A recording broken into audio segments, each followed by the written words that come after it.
of knowledge that they need in order to set the standard of the quality of governance that they want is cheaper than we could ever have imagined. It is now the problem of organizing it properly.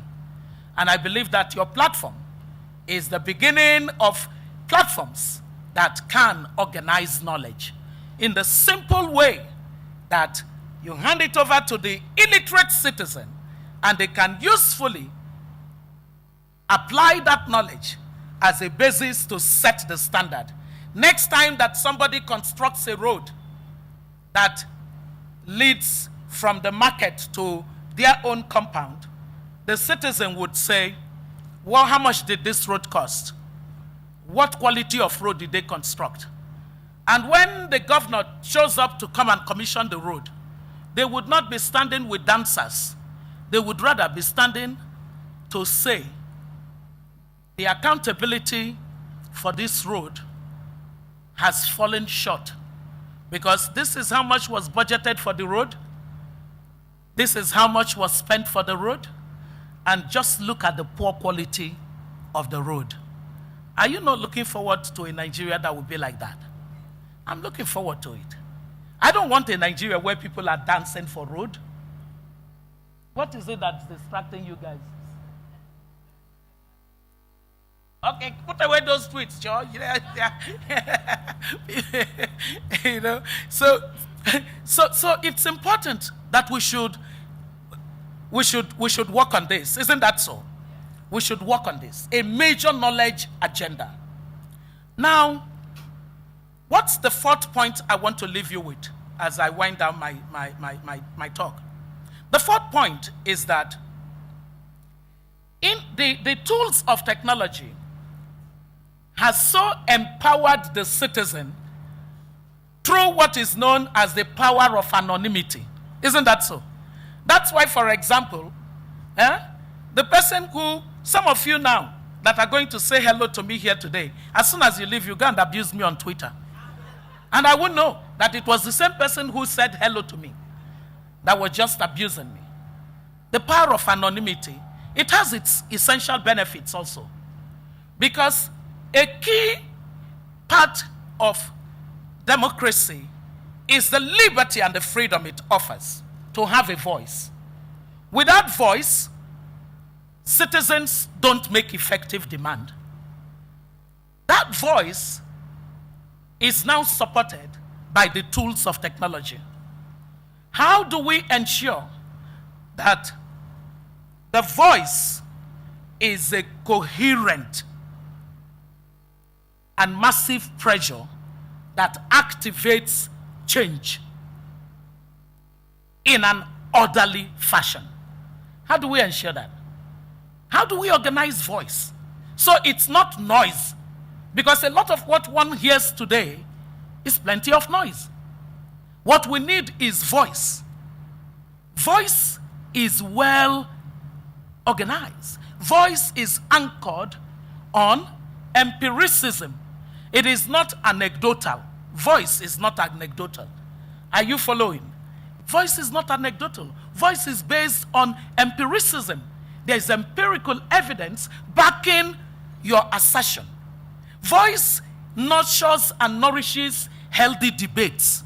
Healthy debates are important for innovation and creativity in every society.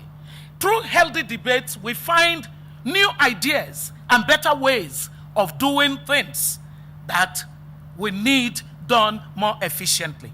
So for me, I think that fourth point of how we would take our citizens, not just merely as possessors of access to social media, but to real, what do they call them? Digital citizens. Digital citizens. We take them, we move them, we grow them, we graduate them to digital citizens that can effectively use voice to shape the public agenda of common good is really an important part of it. Now, all of this suggests that there is the supply side, and that supply side with its concentration of power, the theory or the maxim that absolute power corrupts absolutely, needing to be challenged, and a demand for its accountability made on the one hand. On the other hand, is that citizens are not know-alls. Citizens can sometimes assume that the only stupid person in the room is the person from government. But that's not true. So, how do we ensure that in looking at rights and responsibilities, we're actually creating the ecosystem for collaborative partnership in solving the key problems that we have all agreed are the priority challenges of the society? That's so crucial. But that's not something that we do well. It's not something we do well because we have a poisoned political environment. And so every time that a person utters any word, it is interpreted from the prism of toxic politics. How can we create an antidote to this? The antidote has to be ensuring that we can organize in a more coherent way the current noise into voice. Voice is what we want. Because voice actually gets problems solved. And they get problems solved in a way that government finally is able to perform, that challenges the status quo, where it is perfectly okay for suppliers of governance to simply supply governance. And we then move it to a place where the demand side, the citizens, are laying a standard of the quality of governance that they believe they deserve. I end on this note. It was I think it was in the UN Declaration of Human Rights. The quintessential feature is this, is that in 1948 it states that everyone has the right to take part in the government of his country. I think they forgot her country.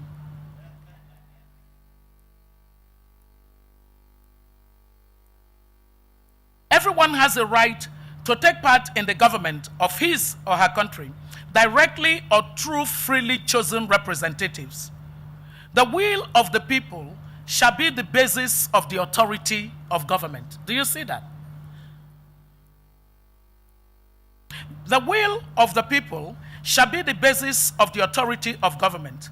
This will shall be expressed in periodic and genuine elections, which shall be by universal and equal suffrage, and shall be held by secret vote or by equivalent voting procedures. That's the declaration, the Universal Declaration of Human Rights.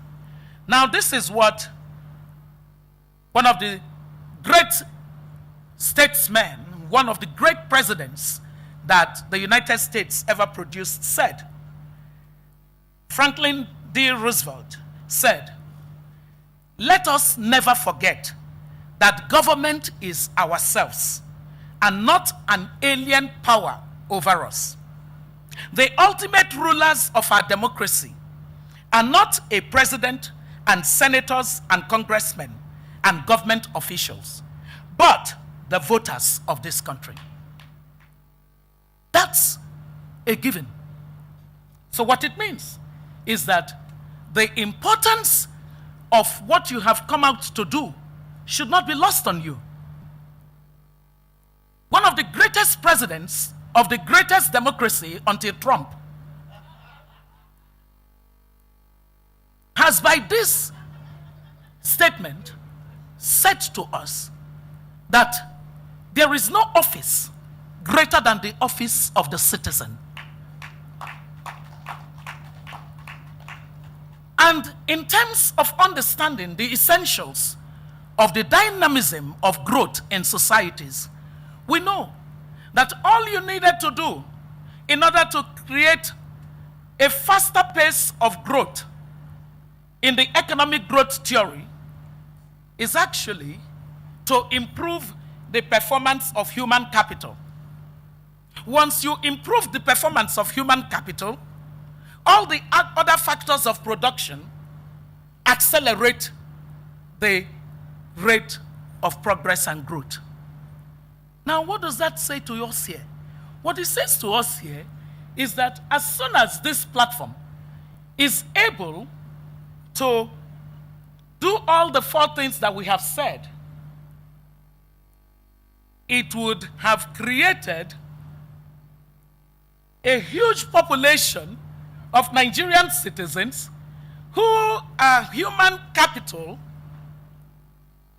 that affect the pace of quality of governance at a rate of progression that is higher than what we have ever known.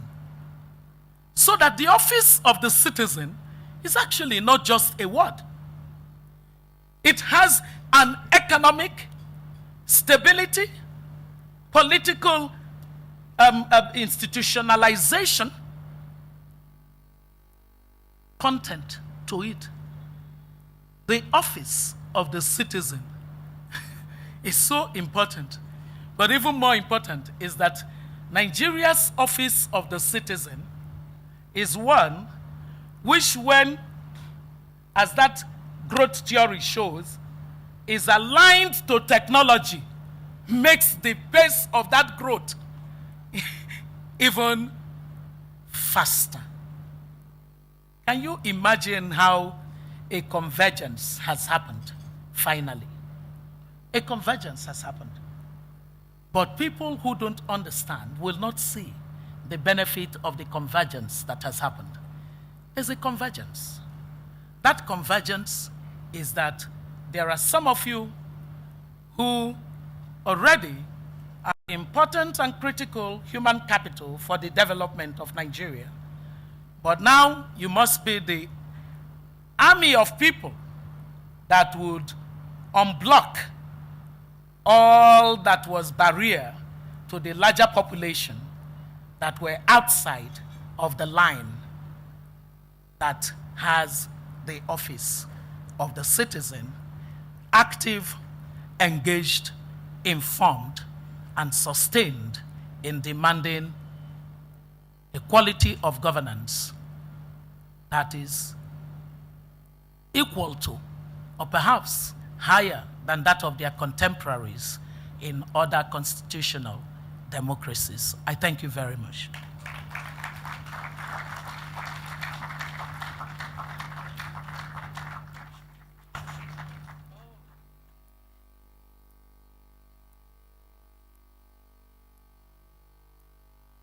Please, another round of applause for her, and I think we can do much better than that. Now, I have a few things that I took away from what she said. She talked about the Nigerian Constitution and the availability of the Constitution in various languages. Now, the Constitution is available. Many of us use some form of Android or Apple phone. It is available free from the Federal Ministry of Justice in any of the Play stores. There are only 10,000 downloads. We are a country of 100 and something million. 18, 16, we can think, we can write, we can read to a certain majority, and only 10,000 people have downloaded the Nigerian Constitution. So if you take nothing else away, if you don't have it, use this opportunity to use your Android, Apple, iOS phone, download the Constitution and be aware.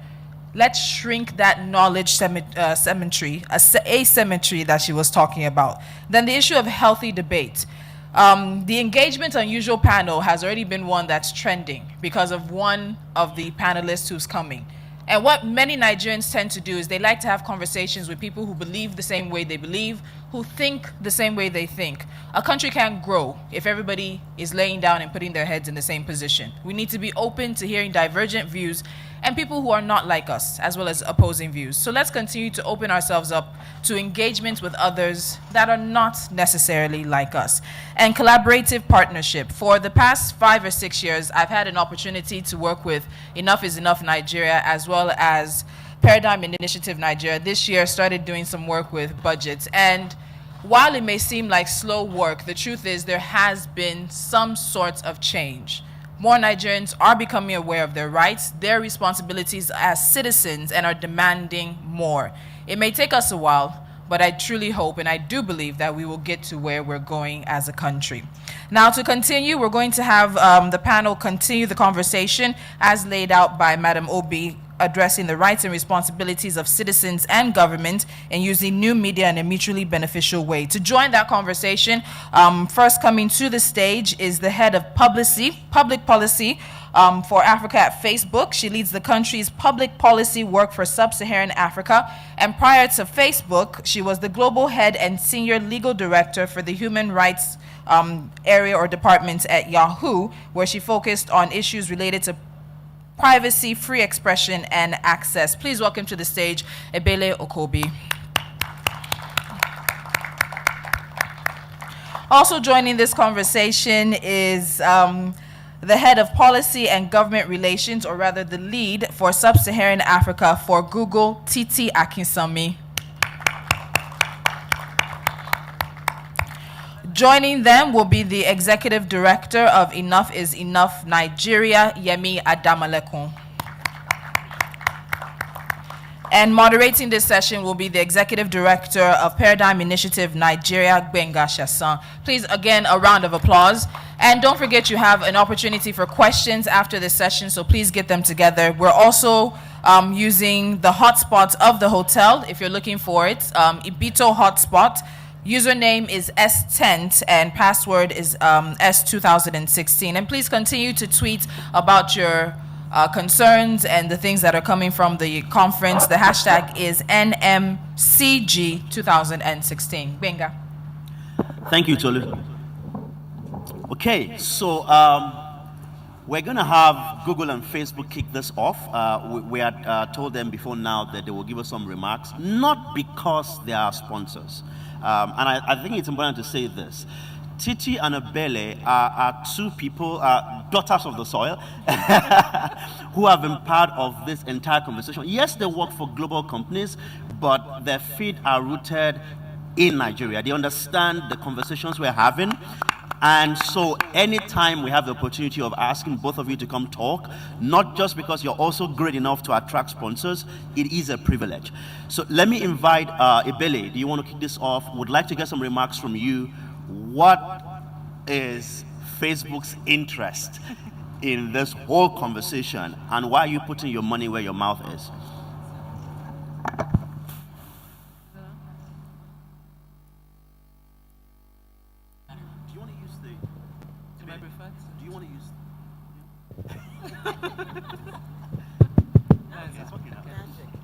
Hello, good morning. Thank you so much for having us here.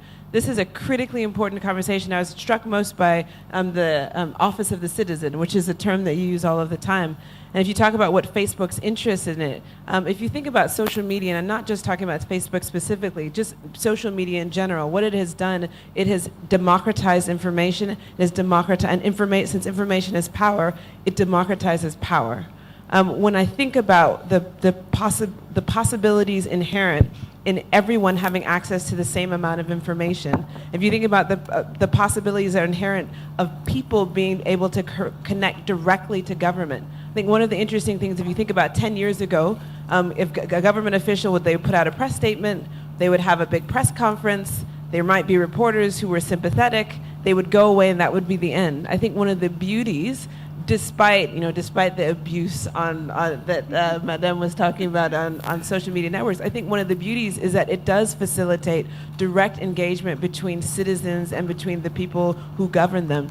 It does prompt for transparency. You can't hide behind a bank of microphones. You can't hide behind a bank of sympathetic journalists. You connect directly to citizens. Citizens can ask you questions directly. So in terms of what Facebook's interest in, Facebook's company mission is to make the world more open and connected.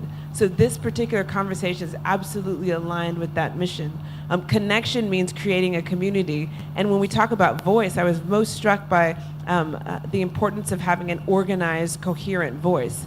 I think, and again, I'm not just talking about Facebook. One of the things that's important to me when I come here is that I'm not here to sell Facebook in any way. I'm not here to sell a product. I'm more standing for the potential behind technology as a platform to amplify voices. I think one of the amazing things about technology is the fact that it takes away the intermediaries. When we think about the voices that have been powerful for hundreds of years, they're often people who have access to particular levers of power. They own printing presses, or they have enough money to buy elections. I think what's amazing about technology, about social media, is it allows people with access to a phone, one person with access to a phone, to be able to summon support, to be able to shine light, to be able to tell stories that other people would not ordinarily tell. And so my interest personally in this is, as a Nigerian, as a woman, I'm incredibly fascinated and focused on the extent to which the powerless can become powerful through platforms.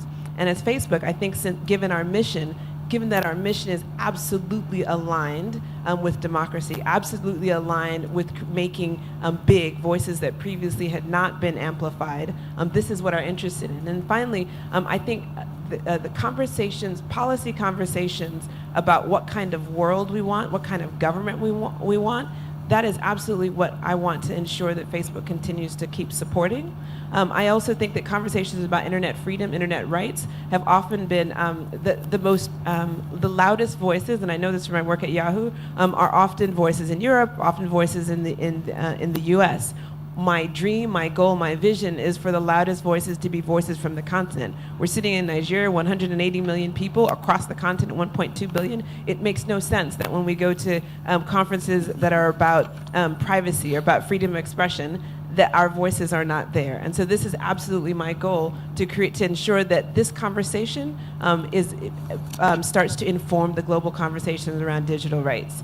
So I'll stop there because I think there's plenty of time for us to chat. Absolutely. Thank you, Billy. Yes, it's a good place to clap. So, Titi, over to you. Interesting conversation about Google yesterday. Someone was talking about going to the airport and then getting a message that your flight has been cancelled, and that he never sent a message to Google to say his flight was cancelled. Information organized across the world and things like that, but interesting times that we live in. What is your interest in this, and why is Google supporting this kind of conversation? Thank you. Thank you. First off, a real pleasure to be sitting here.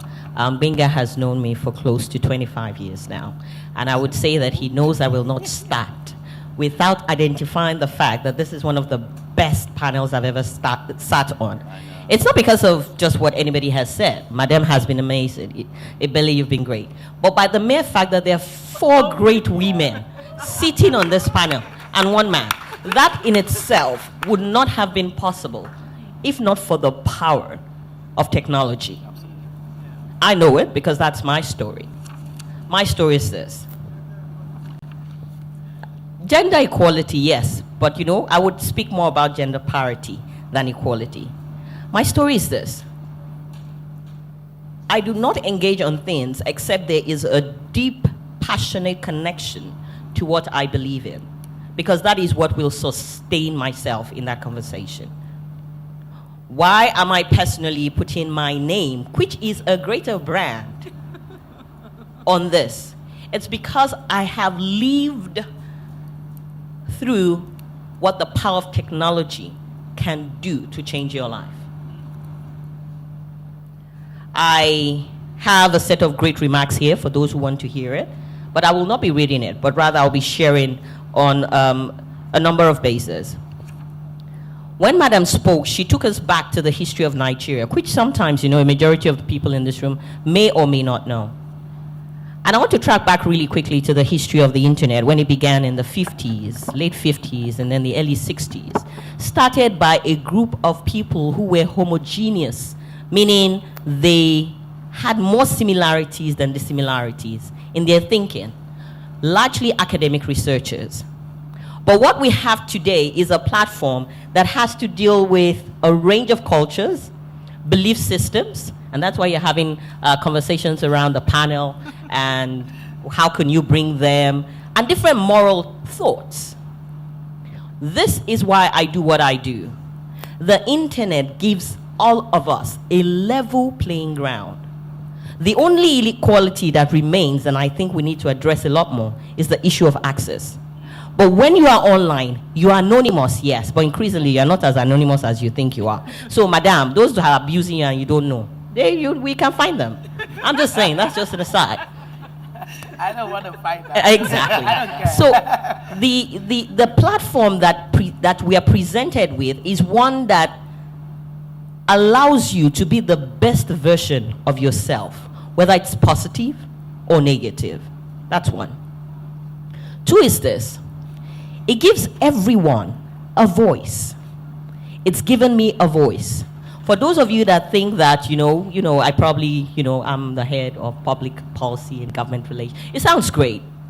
But I was molded and formed. The first 19 years of my life were spent under military rule. The next 17, yes, you know my age now, which is great.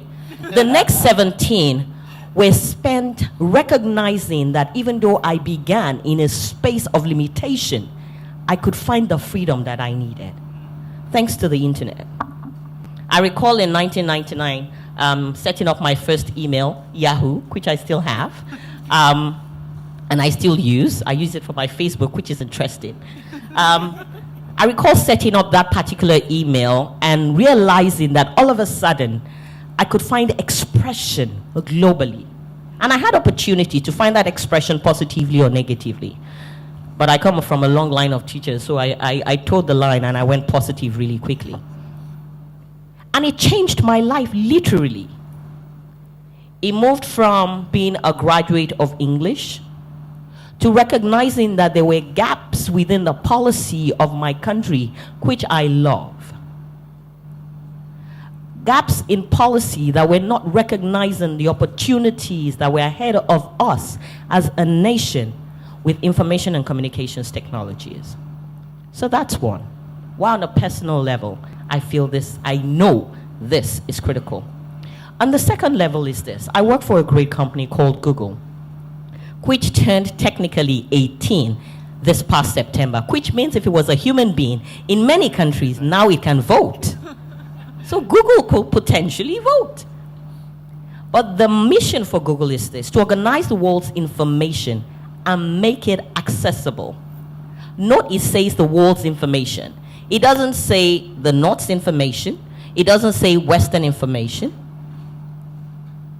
It says globally the world's information and make it accessible. This is why this is critical to Google.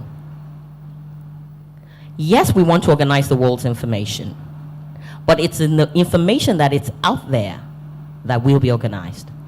If you don't share, we won't know. Second is this. Governance is critical to our ability to be able to operate, to innovate, to grow, to create, and to sustain. If we organize the world's information and make it readily accessible, but then there are citizens, our end users, who are the most critical part of our value chain, are unable to access that information. How many of you know that really Google is just singing up in the skies and the clouds? This is a reason why this matters. I have been heavily involved in the Digital Rights and Freedoms Bill for Nigeria because we recognize that your ability to express yourself is critical to your ability to innovate and to succeed economically. I've been speaking a lot this year around the diversification of our economy, a lot around the economic impact of shutdowns of the internet. But all of that becomes irrelevant if we as citizens, as end users, are unaware of the power that we carry. So, when Madam asked about how many of us have read the Constitution, I had to track back in my mind because I haven't read it recently, which I'm taking away, as a takeaway, that, we read it, let's see where we sit. But that in itself is one of the issues that I certainly know that this office of the Nigerian citizen will make a difference on, using the power of technology. Why else does it matter to Google? Google is here to stay in Nigeria. I was so excited, I need to say this publicly, you can quote me or not quote me, to see that when Mark Zuckerberg was going to make his first foray onto the African continent, he came to Nigeria, not once, twice in 1 week. That, you should clap. Yeah, you don't fully get it. The gentleman who owns one of the most powerful platforms in the world chooses to come to what some people like to call the dark continent. And he chooses what some people like to call the most corrupt nation to make his first foray. That says something, that there is power in this land. And I certainly know that that is something that we need to harness. Thank you. Thank you, Titi. So, my job is simple. Over the next 30 minutes, I'm supposed to extract as much information as possible from these four powerful women. When Titi said that, I think it kind of sank a bit more when people have like all male, at times all white male panels, and then someone tweets, this is a manel, not a panel, all men, you know. So I kind of feel marginalized. Hello, men. I need you to project your energies towards me. Okay, let me come to you, Ma. I'm sure you maybe I saw you checking your phone, so I'm sure you've seen some of the tweets already where you were copied. And I felt very powerful listening to you. I felt very powerful. But there are people who will ask the question that how encouraging is it that many times, even when it's not noise, but it's voice, you do so much, but somehow it's like two things happen. One is you're telling government this is wrong, you need to do this, and the feedback you get is either robust silence or you are a troublemaker. And on the other end, some of the people that you're even trying to make noise or even give voice to also look at you and think, is she the only one? Is he the only one? How do you balance this kind of feedback with the necessity of the office of the citizen? The office of the citizen is an office that you must not retire from. So it's an office, you know, I mean, for me, I exercise my office of the citizen because, look, I've had a good life in terms of my career, in terms of what modest accomplishments I have had. But you know what? What's going to happen to my grandchildren? What's going to happen to the young women that I meet who are in a place in life that I used to be maybe 4 decades ago, and then got the opportunities that I got and became what I've become? What's going to happen to them? That's more important to me than being criticized, being abused by children that I could carry in my womb. You know, I mean, like, let them have a good time. You see, you've got to understand that legacy issues are more important than these, temporary moments of titillation that some young people, do for themselves. And then to understand that that when it comes to getting change, real change to happen, you just have to be persistent. You can't, it's not a touch and go affair. It cannot possibly be. I recall when we came out to advocate for our Chibok girls, and some people just like I did. I thought, we were going to be on this, at the most, a journey of a month, 2 months.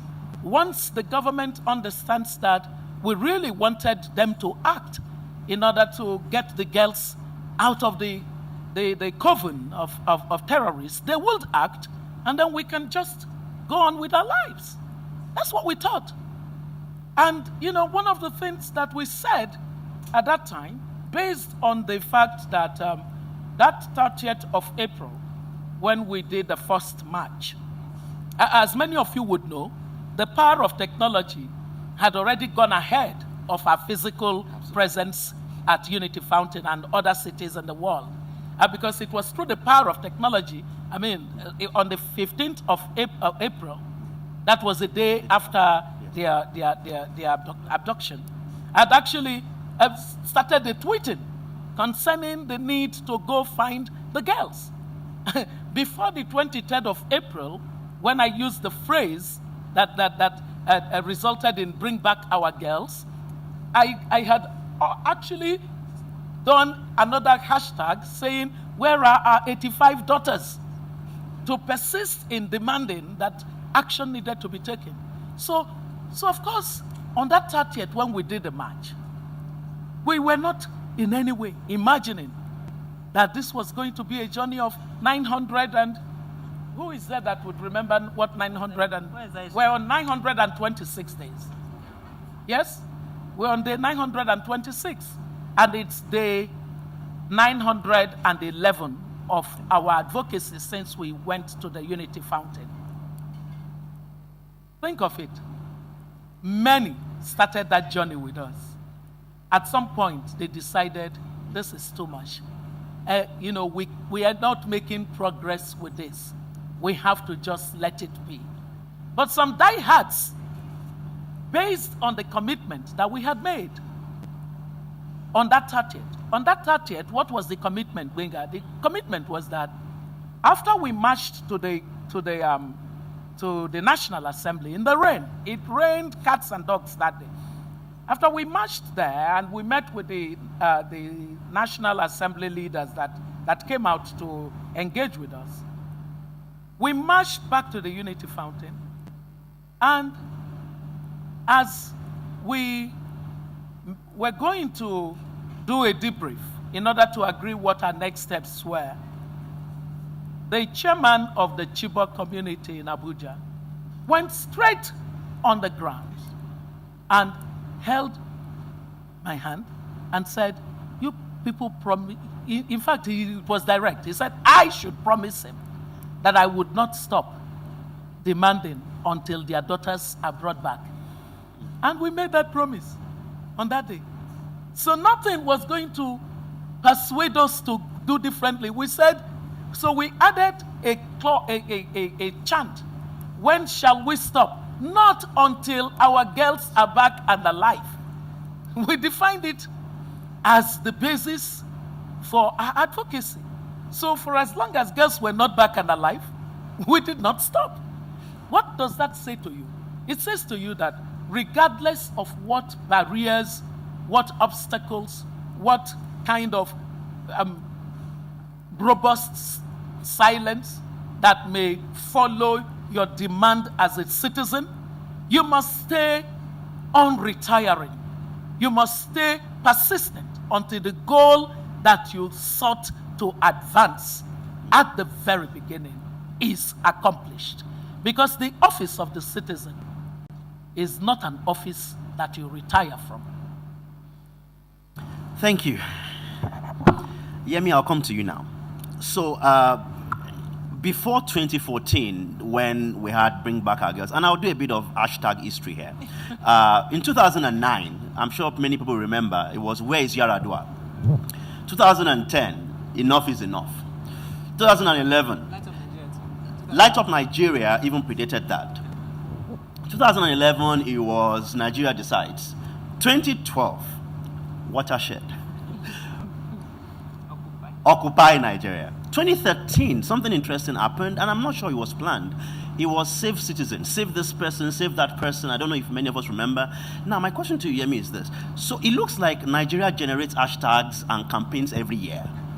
More than one. In fact, 2015 was an entire issue on its own.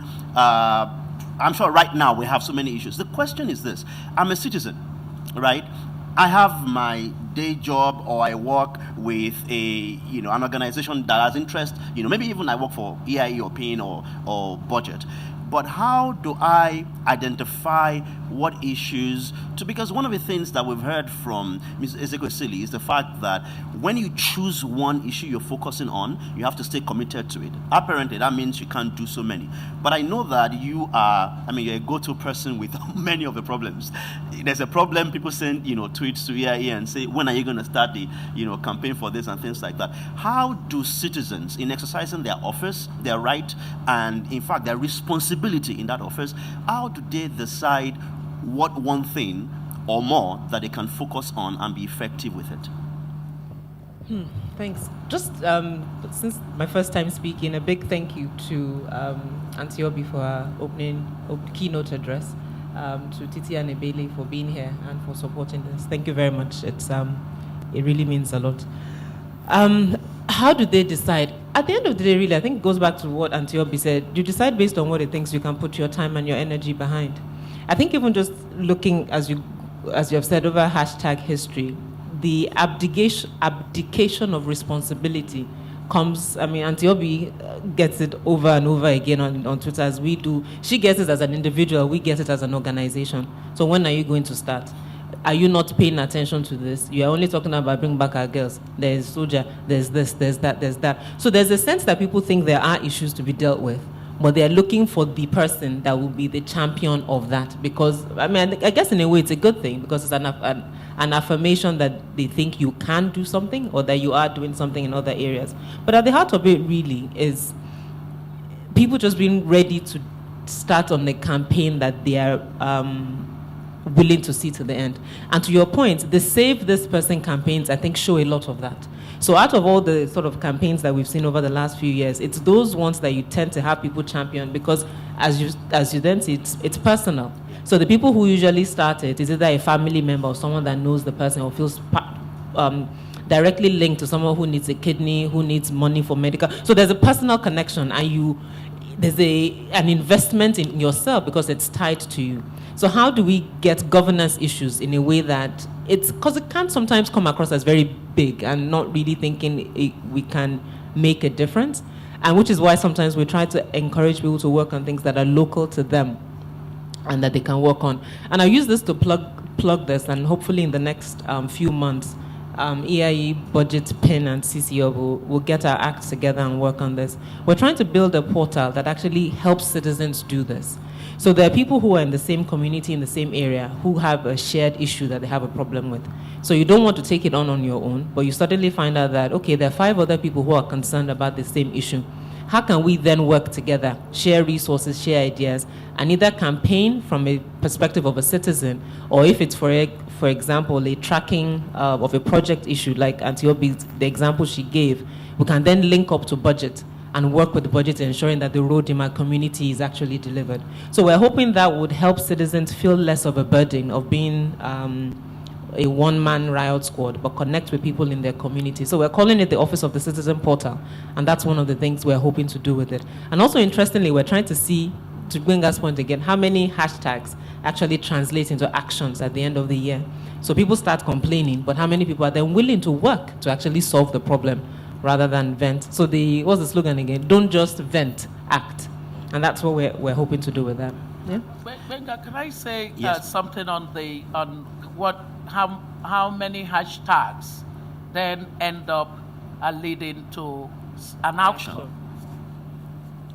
I think one of the things we should now know is that just a hashtag is not sufficient. It's a necessary condition for the effectiveness of digital citizenship, but it is not a sufficient condition. It's a necessary condition, but not a sufficient condition for the digital citizen to be able to effect change or to make an action happen that produces a good outcome. We know that now.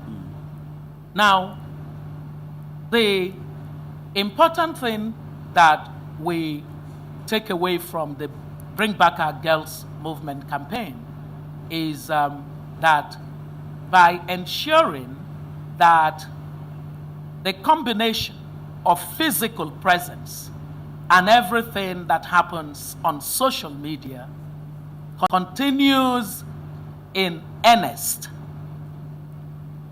and that no matter how many millions of people walk away, that a crucial, vocal, influential denizen of those citizens must remain to pursue the objective defined toward closure is critical. So if we tried to remind people who just last month said to us we were wasting our time, that, by the way, 21 of those girls are finally back, and we do stand a chance of getting the other 197. That, for me, is an indication of the fact that except you dropped the ball, there would be the necessary action that you demand for as the citizen that is actively engaged in the democratic process. Thank you. Let me come to you, Ebele. I'm going to ask you and Titi the same question. This is a double-barrel question, by the way. And then I'll come to the... No, this is not militarization. This is because they're capable. Two questions. One is in terms of technology tools. I mean, this is your space. As a citizen, I'm interested in issues, right? And I want to move from just hashtag to action. What tools in your own space do you think, I can take advantage of? And the second thing is, you work in the private sector.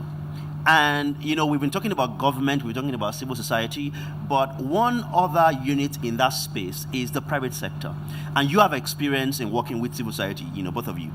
How can you give us some tips in terms of how do we engage? So we've identified issues. We think this and that private sector organizations should also be interested in the issues. How do we approach them? Can we get a cheat sheet on that? So those two questions.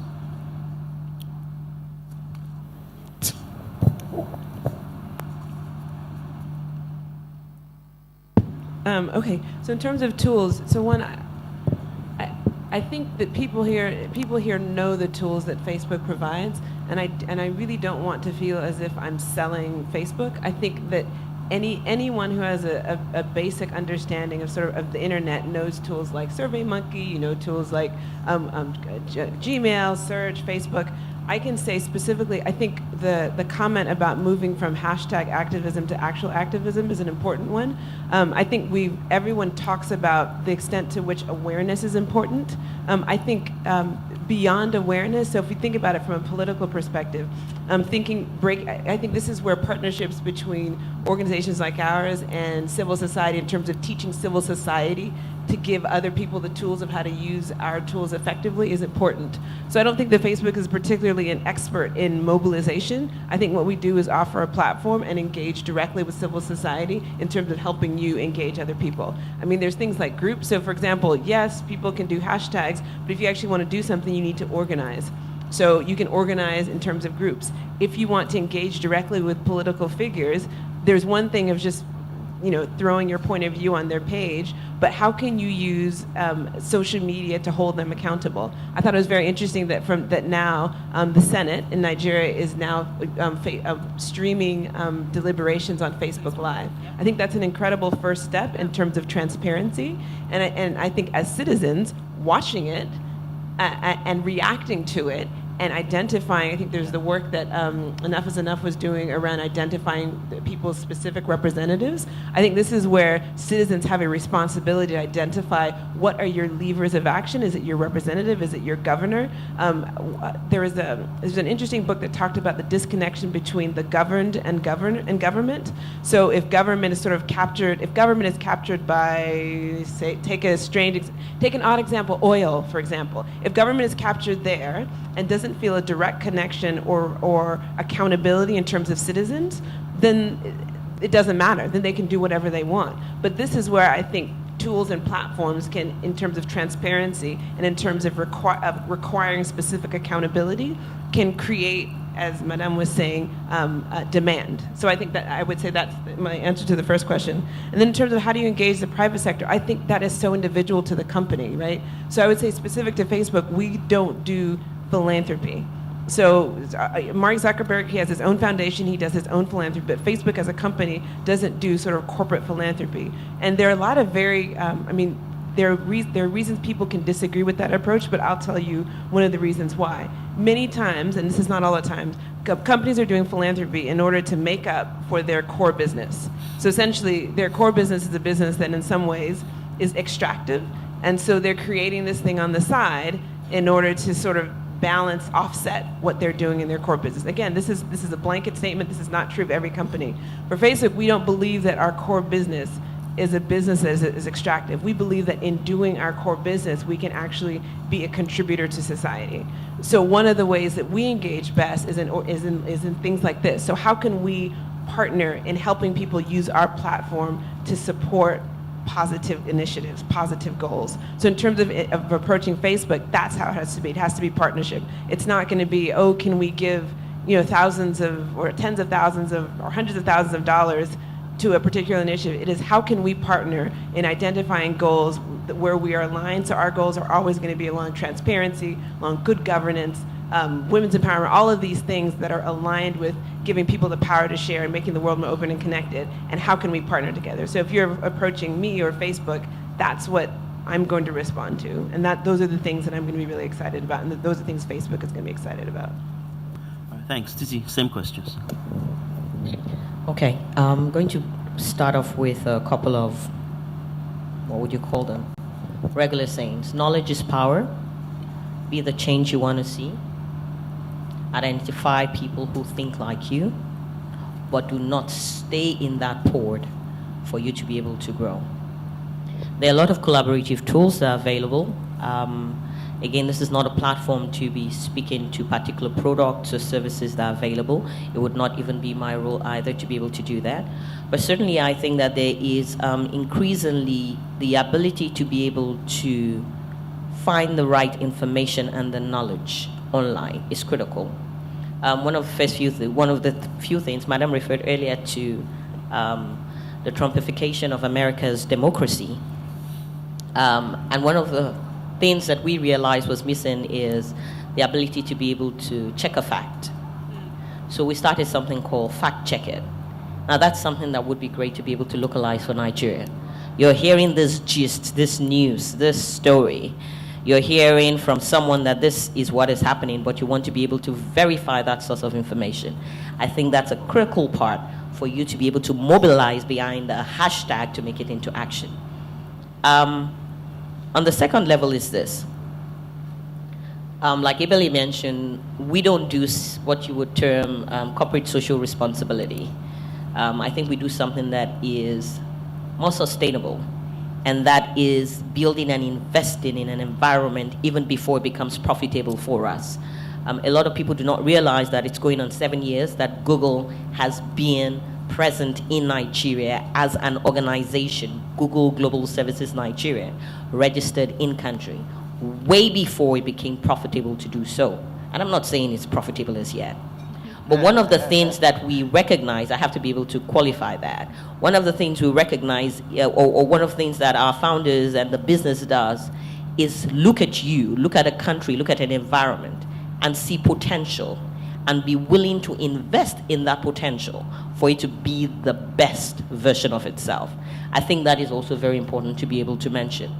I wanted to speak to a certain extent on being able to sustain hashtags or sustain your role as the office of the citizen.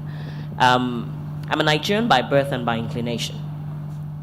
So every single time I see something that is not right, if I feel enabled, and most of the time I feel enabled because this girl knows her voice, I will call you out on it. I will call the situation out. I will call the event out, and I'll fact check it. And yes, there might not be direct, immediate action, but that is something that I have done and I do as an individual. I think increasingly as a collective with this platform or with the local platforms that we have, your ability to be able to call out when you see bad governance, good governance, great governance is critical. And we don't do that enough as a country. In terms of the role of the private sector, there's much to be said. in the role that the private sector plays in general around governance. Sometimes the private sector is the enabler of bad governance when you think of corrupt processes, but other times they actually can be the best in ensuring that government is actually done the straight and narrow way. And I think that is the space we need to get to as a country. Not just with the multinational corporations that are sitting here, because I get this, I'm sure Ibeli get this sometimes, is, oh, you're a foreign interest in our country. You might think so. But at the very least, there is development being brought in. The word Ibeli used, non-extractive, but rather one that is more geared towards developing the local environment. And one of my key roles, one of the key priorities that I have, is ensuring that we have the right policies and regulations in place that ensures that we can thrive as a business, which means I will not do business as usual. I will look at what the law says and I will insist on us doing the right thing. I think that's a role that more private companies need to place, whether or not they're in the technology sector, because that's the other thing you get. People say, oh no, we're not in the technology sector, so it doesn't matter. It matters. Whether you're a contractor, if anybody here, how many people here own their own side hustle? I use that word intentionally. How many of you have a side hustle? PP. Private business. You are doing a business. We are working full time. You are working full time. Permit me, give me two. I'm wondering why Olamide's hand is not up. They say I can't see them. Even Boyi. Those are paid staff. Permit me, just 2 more minutes. I'll give you an example for myself. So I sent myself to evening computer school with a side hustle. I made chin-chin. I had a ready market in my mother's school. So I'll make chin-chin and I'll sell it to them. But I noticed that there will be people who want to get chin-chin first before they will give money. I'm sorry, it will maim my side hustle. So I generally made it a principle that you pay on delivery. That is an example. So what are you doing in your personal capacity, in your private business? Are you paying your taxes? I'll leave it at that. So I call that paid staff because we have a policy. 9 to 5 is not the end of life. There's 5 p.m. to 9 a.m. It will be sad if 5 p.m. to 9 a.m. is spent waiting for the next 9 a.m. Okay, I'm coming to the experts on the side of the room that has a brown floor, not the white one. Okay, I'm sure some of us have contributions and questions or answers to questions you will ask, because I've seen people like that. You ask the question, you answer it, and you sit down. We love that also. It's welcome. So do we have anyone? Is there a mic? Yes, there is a mic. Good. So now there's a mic. Now we're looking for someone to ask questions. Or make a comment. Oh. Yeah, executive section. All right. Please, let's get the mic. Yes. Okay.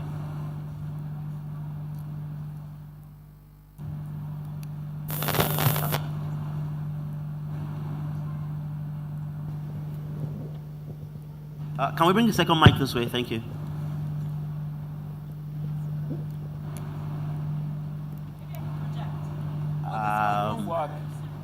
There's one almost there.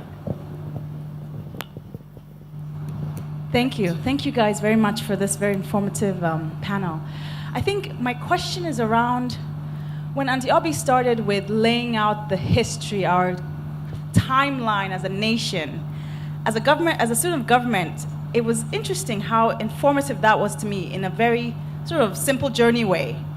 And so as I think about our role in the office of the citizen, and this question is for as many panelists out there, could you share times when a citizen-led campaign has brought about government change?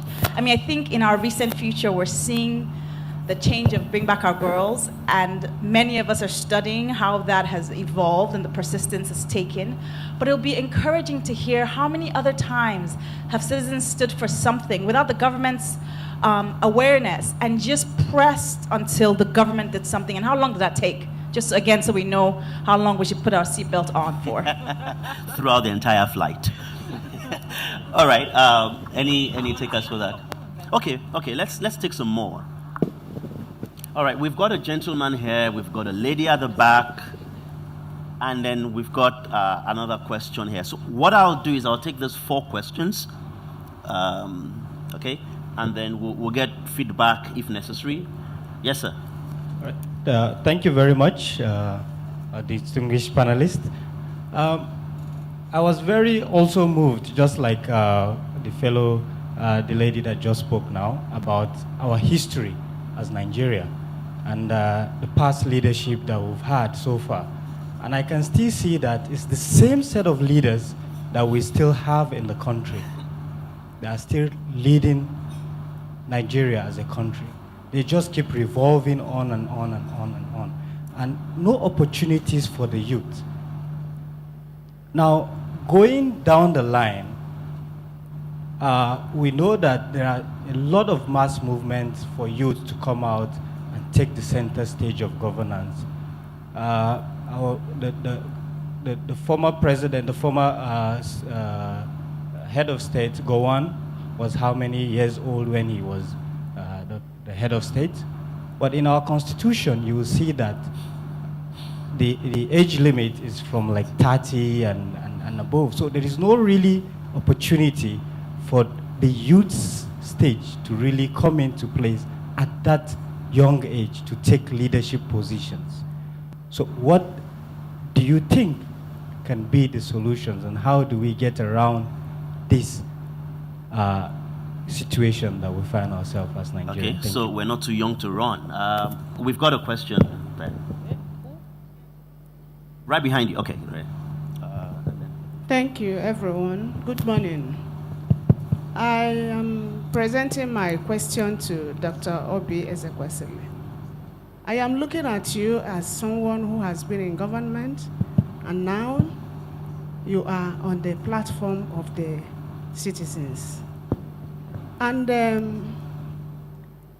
I look at it as, how do we strike a balance? For instance, if me here finds myself in government, or you goes back to government, how do you strike a balance as a citizen and as a government official? Maybe you're a minister. Don't you think there's going to be a crisis in managing yourself as a citizen? Will you still be able to speak up as a citizen and still be in government? Thank you. Thank you. And to test the theory of Ruben Abati's theory of demons in the villa. Okay. Okay. We've got a question here, and then I'll come back for a second helping. Okay, you know what? I'll just take this one question, and then we'll wrap it up. My clock tells me I don't have a second chance. Good morning. Good morning, everyone. Mine is not a question, it's a comment, so I'll make it brief. It's just about when you talked about a side hustle. For me, I love hustles, and one thing we say is that it's not your employer's duty to make you rich. It's what you do in your spare time with what you have. And that's very important when it comes to advocacy and demanding, because we have situations whereby there are a lot of people who want to speak up on issues, but they are not able to because they are beholden either to their employers or to one thing or the other. So it's very important for each and every one of us here to work on our financial independence. Financial independence has nothing to do with how much money you have or what you do. It simply means that you put things together so that you have enough passive income to be able to take care of your needs. When you do that, it frees you. You are empowered to be able to take up issues that you believe in and go after them and ensure that the goals that you set out are met and not be compromised in any way. Thank you very much. Thank you. And it increases the amount of money that can tempt you to maybe almost nothing. They say everybody has a price. I'm here to find my price. Help me. Okay. Yes. Thank you very much. I have a question actually. What I have observed in Facebook and the social media is most of us here doesn't have the time to be on social media often, but I realize that the youth from 25 to 16 are the ones mostly that are dominating Facebook now. And you see a lot of issues on governance, but it's in a way that they cannot bring out the issues. They don't know how to give the message, or they don't even have the capacity to say what is in their mind. So do we have any room or anything that will help them guide themselves into bringing these issues, because nowadays the youths actually are the ones that are dominating this social where actually most of us are getting older. We don't have that much time. You don't look like you're getting older, but it's okay. I understand. Digital natives and digital migrants. Yeah, not me. Actually, everyone. Everybody. Okay. Yeah. So the ones that are upcoming, they have more time, and they are the ones that have the power over the social media. Okay. So I think if we put that power in use, I think we are going to benefit. So my question is, how are we going to empower them to give them that capacity to give the message in a way people will understand? All right. Thank you. Unfortunately, I won't be able to take, except it's a comment, and it's a 10-second comment, and the mic can get to you in 3 seconds. 1, 2. Good morning, everybody. Mine is just a comment, and I just wanted to point out to the gentleman here who was speaking about getting the opportunity for young men. Young men do not need to look for opportunity from anybody. The opportunity is right with them. I can take away from what I see at the high table. There are young women who have succeeded. I don't think anybody opened the way for them. They did it. I just tweeted to my wife, she's in Ivory Coast now at a meeting, that she will be proud of the high table here. The panelists are all women. So no young man should sit down. Don't be deceived by my looks. I'm 50 by next month. You should not sit and wait for the old people, old generation to give you a chance. You open the door by yourself. That is what it is. Thank you. No one owes you anything. All right. I have to balance this. So Jen, okay, it's a comment, right? A question. Uh-oh. Quick question. Trap. Okay, 10-second question. Okay, good afternoon, everyone. The question is to Ebele. Recently, I noticed that Facebook has launched an online course for journalists. So my question is, how does Facebook intend to address issues on hate speech, censorship, ethics of journalism? Because I looked at the course and it talks about how journalists could use Facebook for regular reporting stuff, but it doesn't address issues like hate speech and ethics. And then this is something that is really crucial for online journalism. Okay, that's the last question and the last comment. Over to you. Do you want us to start from Ebele, then we come to... okay? Yes. So there was a question about when in history did citizens change. There are many, many, many, many examples, but one that I use is one of my favorite examples. I don't know how many of you have heard of the Aba Women's Revolt, or the Aba Women's... Have you? So that's something that's very personal to me because my grandmother, Mrs. Cecilia K. Dion, was one of the organizers of it. And this was during the times of British colonialism, and the path was very, very long. I mean, that revolt itself did not immediately result in the British packing up their bags, but it was a key factor. And I just use that as an example because of two things. One, it talks about history it talks about a history, a very valuable history that we have of women's activism here in Nigeria, and it also talks about how sometimes the path can be very long, and so that what was said earlier about perseverance, even if it doesn't happen right away, I think is critically important. But again, I think there are many, many examples of citizens being the change they wish to see. There was the question about how to empower youth on Facebook. I think to the extent to which people are already on Facebook, this is why it's so important for us to work with Enough is Enough, with organizations like this, to give them they need to learn how to use Facebook so that they can reach those people. If people are already there, then give them the information there so that they can then learn from that information on Facebook so that they can then empower other people. And then there's a question about hate speech. We have a whole series on hate speech, which I'm happy to share with you specifically, but it's also on Facebook. So if you go to Facebook or you just do a search for Facebook and hate speech, there's a ton of content specifically on hate speech, but I'm going to be talking about it later today a little bit when I talk about our content policies. And then I'm also happy to engage with you directly because that's also work that we do country to country. So we did a big hate speech event in South Africa, we're doing one in Kenya, and we are planning to do one here as well. Antiobi. Okay.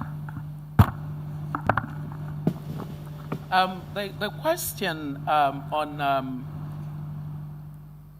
I think it was the last question. No, the question by a young woman who wants to pretend that she's older. Her question on the issues, on the fact that the young who have a huge appetite to generate public discourse are not doing it sufficiently or effectively with the right knowledge. So, she is elaborating on a point that I had made, which is that this platform needs to invest in ways of generating the kind of knowledge that various constituencies that care about certain issues want. I have been looking forward to those who are angered by issues in, say, education, building a vibrant, dynamic, sustained citizens movement that are reformers for education. Citizens constituency for education. And they are totally not going to give up until they actually would see a change in the quality of public education in the country. By building that kind of a constituency, you bring together those with the expertise, with the kind of knowledge, because you don't want the conversation, as I said in my opening speech, to be driven by a lot of what I think, what I assume, what I presume. You need everything to be anchored on empirical evidence. You need a lot of research driving the knowledge of what you're suggesting. For example, if such a group gets together, one of the first things that anyone who's been an expert to look at the public education in Nigeria would say to them is that more money for education is not the solution. That's not the single solution to the problem, because the research that we know has said to us that the more funding education got, the lower the performance of the products of education.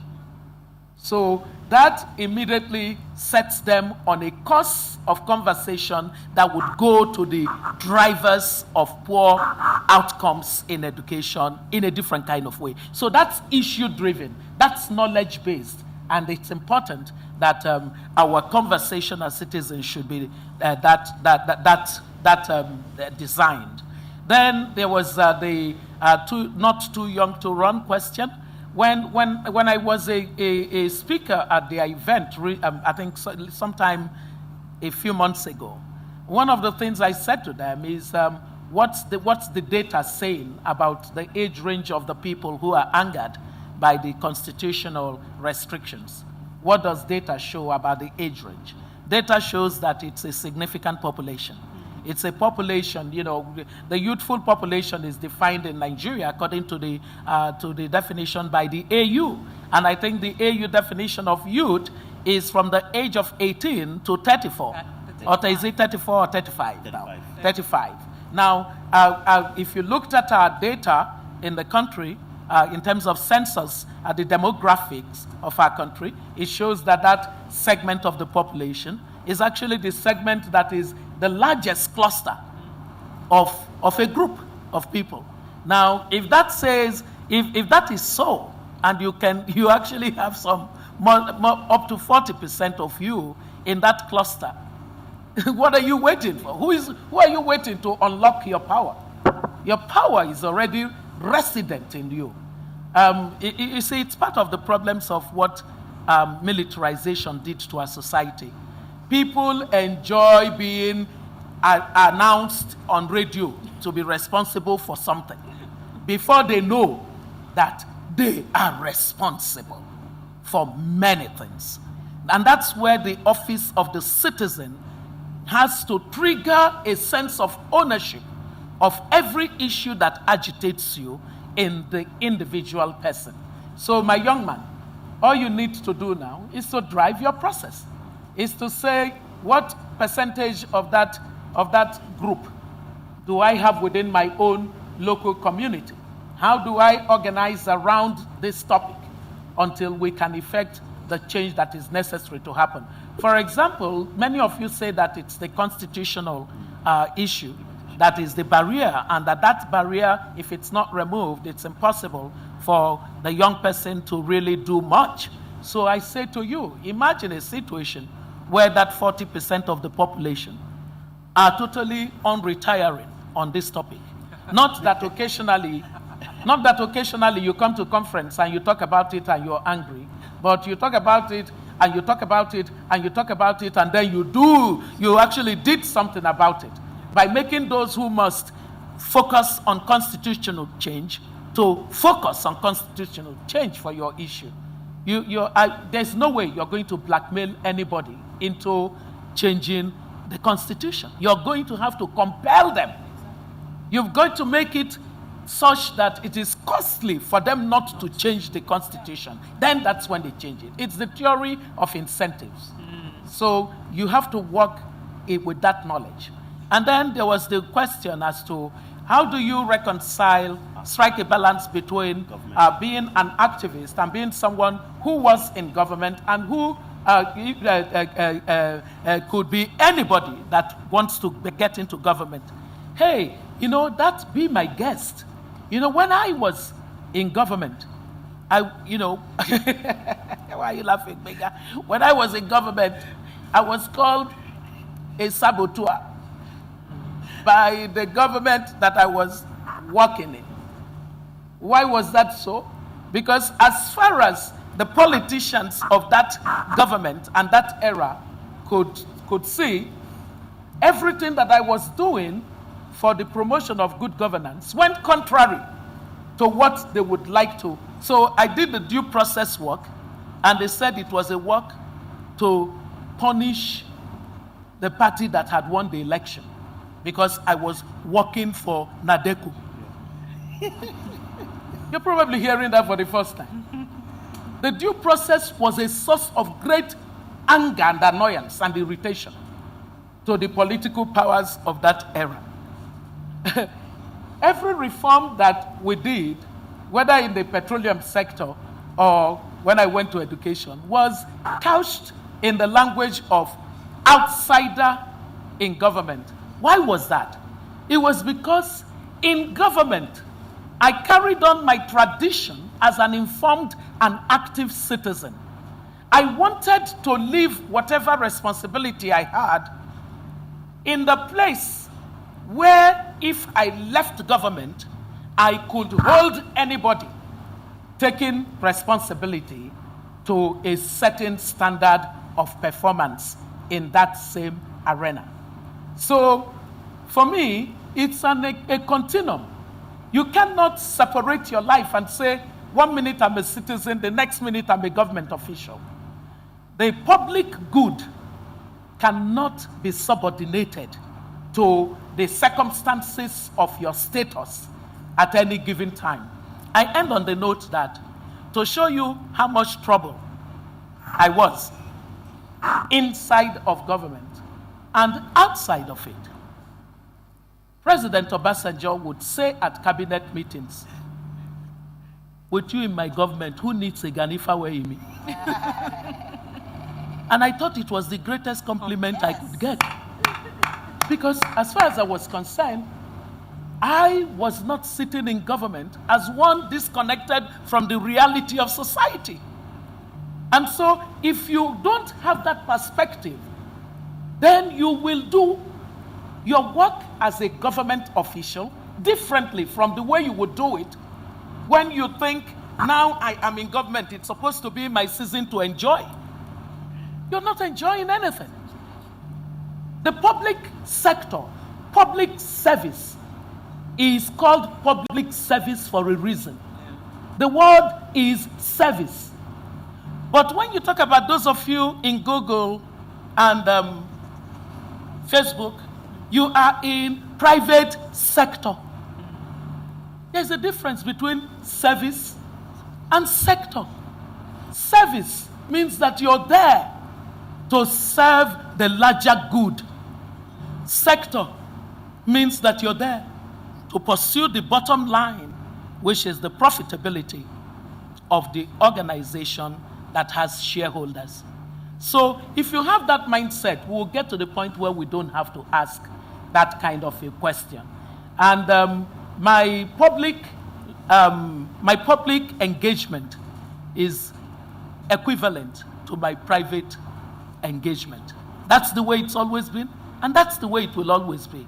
We need consciousness of a desire for a good society to be deposited in every one of us. When that is done, it's a lot easier for you to be able to change your roles without changing your values. I said recently that one of the teachings of my father is you can negotiate your views, but don't ever negotiate your values. My values are consistent, and I'm not willing to negotiate them, whether in government or outside of government. Ebele has a very quick addition, but before that, I just wanted to, I don't know if this is right, just retweet it, ma. So the problem is if a goat has yam in its mouth, it can't talk. If a goat has yam in its mouth, using the language of yams eating up goats, as corrupt. Yeah. Yes. If you are soiling your hand, you definitely can't complain. Well, the fact of the matter is this. This assumption that going to government immediately criminalizes you, we have to be careful. Yeah. Yes. Yeah. We really have to be careful.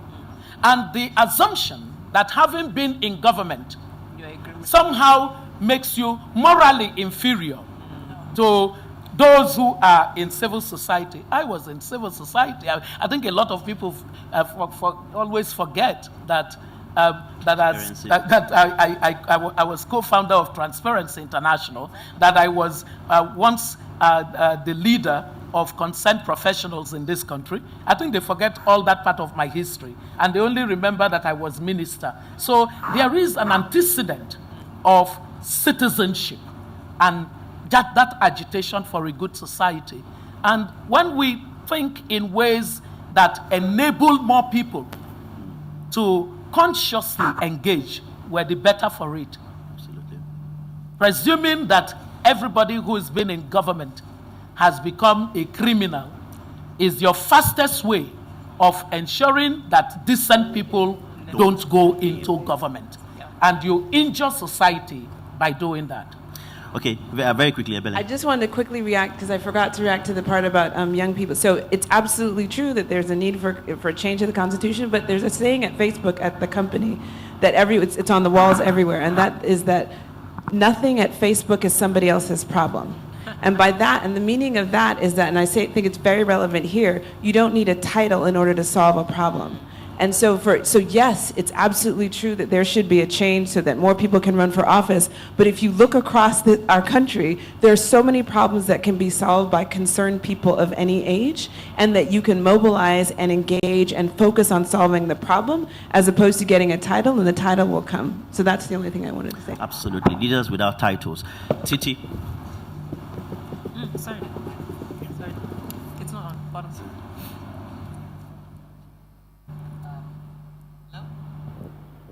You can hear me now. Good. To the first question, an example of a sustained movement, one that is very relevant to this space, the frivolous petitions bill. How many of you remember it? It's dead. It's dead in the water.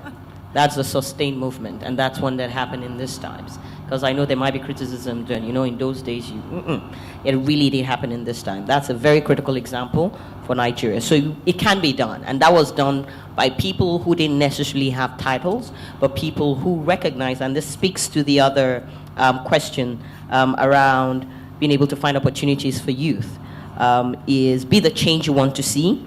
There are a lot of opportunities. People have spoken about that already. Know your problem. Know your problem. Know it very well. So it's not just bring back our girls. They took so and so number of girls, and that's all you know. Know the problem, understand it, and be able to develop a compelling strategy such that when you have a conversation with someone who can take that strategy and help you implement it, it makes sense. But more often than not, all we know is, there's this problem, and we want to shout on this problem. But we don't fully grasp the problem and the context in which it exists in. There are a lot of opportunities for young people. I'm a firm believer in I'm not waiting for a title. I've never waited for a title in my life.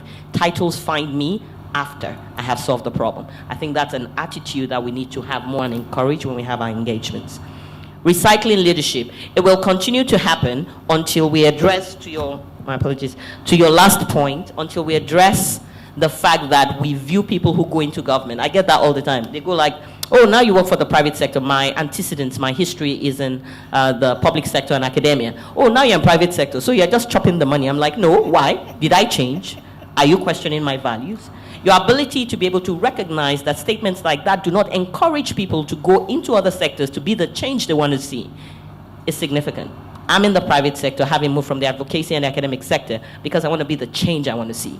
And I know I can be the change I want to see in the private sector. So there's opportunity. The capability to be able to take it and surround yourself with the right mentors also matters as well. And I've lost my points now. Just give me a second, because I want to make sure I speak to all of it. Yes. Dual hats. How do you maintain your voice? You need to know you won't be a popular jingle. How many of us remember that phrase? You won't be a popular jingle. Madam has experienced it. I experienced it. People on this platform probably experience it all the time. Your ability to be able to wear multiple hats is really dependent on your ability to ensure that the core of you, what you believe in, what you know as a value, does not change. And you apply that in different ways. The other part I want to speak to is who has power over you? Is it financial power? Is it someone that you feel like has the ability to be able to restrain what you're capable of? And lastly, is this, that if you feel like you do not have the ability to be able to speak up against a particular thing in the environment you're in, is why we have anonymity. And that's why we're pushing for it in the Digital Rights and Freedoms Bill. And is why platforms like ours actually enable you to be anonymous sometimes. So you know me as Titi Akisomi, who says I'm not somebody else online. So there's a positive and a negative to that. But your ability to be able to harness some of the technology as well to make this happen makes a huge difference. And how do we empower active users of new media? Sincerely, capacity building, capacity building, capacity building. And it doesn't start at too young an age. The dexterity with which my 4-year-old handles my mobile devices is amazing, which tells me that by the time she's 8, she'll probably be able to do a lot of the things I'm able to do at 18. So I better ensure that I'm incorporating in her education at this point in time the ability to make the right decisions and to organize and to be able to speak up when she needs to be able to speak up. Thank you. Benga, can I ask you a question? Yes. Maybe you and Yemi can answer. In the conversation on digital citizenship, there is almost a large population. If you took the population of the poor, according to the Nigerian Bureau of Statistics, 2011 household survey as your data for this, then you're talking about 61% of the population being poor.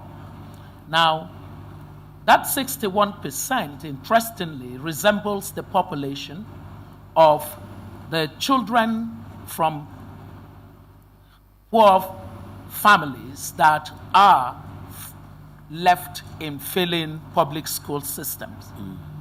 Now, if you are looking at digital citizenship as a basis for rapid development of the actively informed and knowledge-driven citizen who can be an important part of our constitutional democracy, then it means there has to be an investment that is instant.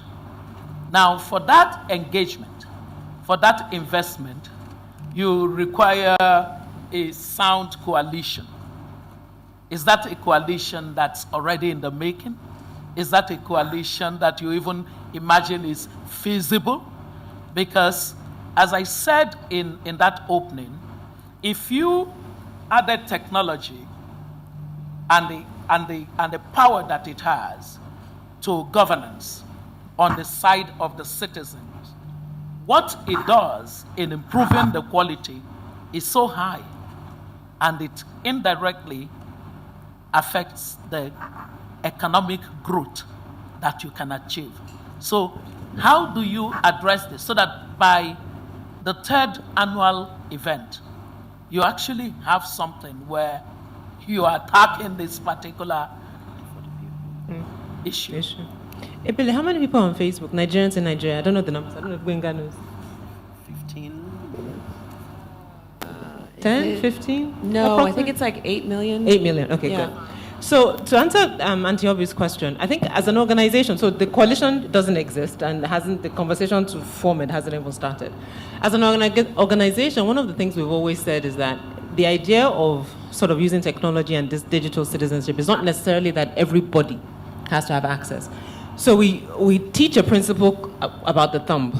So we say your thumb is your only finger that can touch your other fingers very easily. If you try it with any of your other fingers, they will struggle, but your thumb is the only one. So if we use Facebook platform as an example, 8 million Nigerians in Nigeria on Facebook, for the sake of argument, let's say we even get 500,000 of those people who are engaged and interested in this conversation. If each of those 500,000 people is a thumb, and they reach 4 people who are offline, and each of those 4 reach another 4 who are offline, the exponential impact of that is huge. So it's not necessarily a direct use of technology by the people they relating to, but it's an indirect impact. Because you started, you got your information through access. And then you've now taken that offline and you're engaging with anywhere from your tailor to your pepper seller. And if people are actively taking information that they have and teaching and engaging people. I mean, one of the things I loved about what you said earlier was audio for the Constitution. Overcomes your barrier for literacy. People can hear it. In the office, we're working on a booklet that basically strips the Constitution to the most essentials. We're calling it Constitution 101. And that would then be translated into like regular English that people can read. So that's the way we have sort of approached it, not due to sort of our focus and strength, just empowering the people who understand the issues, who have access, and letting them see the benefit of taking that offline. So could the next engagement be one, the year-long engagement, be one that seeks to generate your 500,000 sustained terms? Exactly. Because until you have your 500 sustained terms, that are woke. Is that the word you guys That's use? our woke, yes, very woke. Yeah. You know, so until you have that, it's almost impossible for you to, through them, reach the others. Because for as long as there's constitutional illiteracy, it's going to be difficult for the woman in Tejuosho to know that when an administrator in Tejuosho market violates her constitutional rights, that there are recourses that are available to her. So it's just taking this big problem and getting bites of it, and then having the actions that lead to outcomes. Outcomes, yes, definitely. Thank you. I just wanted to quickly, to the point of consistent action. I think, to be honest, elections, the 2015 elections, some people would say would be a reflection of citizens sort of pushing until something happened. And then at 2:45, there is a session on case studies, not necessarily government change, but citizens in their communities, a mining community dealing with the Ikeja Disco, now dealing with telecoms and taking them to court. Citizens sort of working together to get outcomes. Ladies and gentlemen, please help me put your hands together for this panel of powerful women, PPW. I apologize that, I'm sure you noticed we ran over time. Yemi is moderating the next panel, and we have a panelist who's not around, so we'll make up for time on that. Thank you. Tolu has been looking at me like, get off that stage. Thank you, everyone.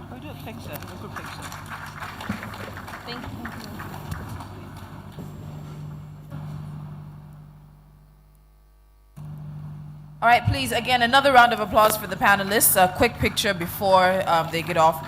Another reminder that the bathrooms are to my left, to the back, and if you're also interested in taking your tea or your coffee, you can do that in the course of the conversations that we're having this that we're having today. So just step outside, you'll find the tables set up there. The lounges are available. You see the ladies taking advantage of them. If you're tired of where you're sitting, please make your way to any of the setup lounges, and you can, of course, be part of the conversations from there. We are also live streaming. Seeing a number of tweets using the hashtag NMCG 2016. So please keep the comments and the tweets coming in. This is also access to the Wi-Fi for the event. Live stream is available. You can go to youtube.com/PIN-Nigeria/live. So anybody who has shown interest in being part of this but is not available, you can also direct them to that website in order for them to watch the live stream. So we'll move straight into the next conversation, which will be on new media and national orientation, the role of media in citizens' education. Now, citizenship education is actually something that a country is teaching. It's been part of the national curriculum in the United Kingdom since 2002. And that's because they made a decision, and all research points to the fact that when you educate your citizenry, you get better results for it. And this education starts at the primary and the secondary levels. Citizenship education is about enabling people to make their own decisions and take responsibility for their own lives and, of course, their communities. Democracies need active, informed, and responsible citizens, those willing and able to take responsibility for themselves and their communities and contribute to the political process. What kind of knowledge, attitudes, and skills are essential for being a citizen in the media age? Where does the media come in on educating the citizens? So first, coming up to be part of this panel, I'd like to introduce to you the first panelist, and he, of course, is, if I could open my page, Garba Abari. Please put your hands together for him. Mr. Garba Abari is the Director General of the National Orientation Agency since May 2016. He's also the Chairman, Independent Poverty Alleviation Initiative, and National Coordinator of the Anti-Debt Fund. He's Executive Director of the Abuja Policy Consulting Limited and Basis Projects Limited. Again, another round of applause for him. Also joining him on the panel is Mr.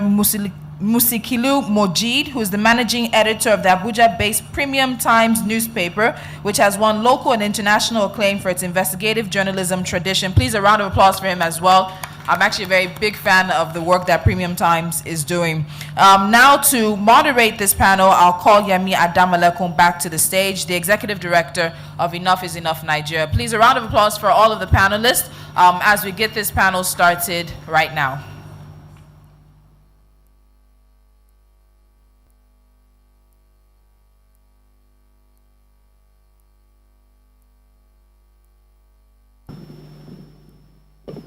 And to join them, we had initially thought he wasn't going to be make it, but he has made himself available. A round of applause for Chidi Odunkalu.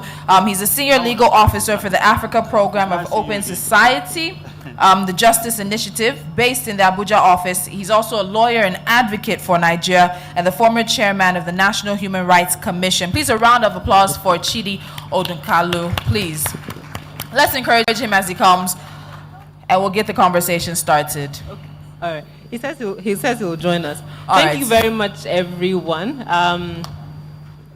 Yes, as Wenga said, the last session ran a bit over. We're mindful that Ebele and Titia were with us just with us for today. I wanted to get as much sharing as we can from them. So thank you very much. So the objective of this panel is to talk about how new media helps sort of shaping people's understanding of what's happening in Nigeria, how people understand what's happening, how people get information.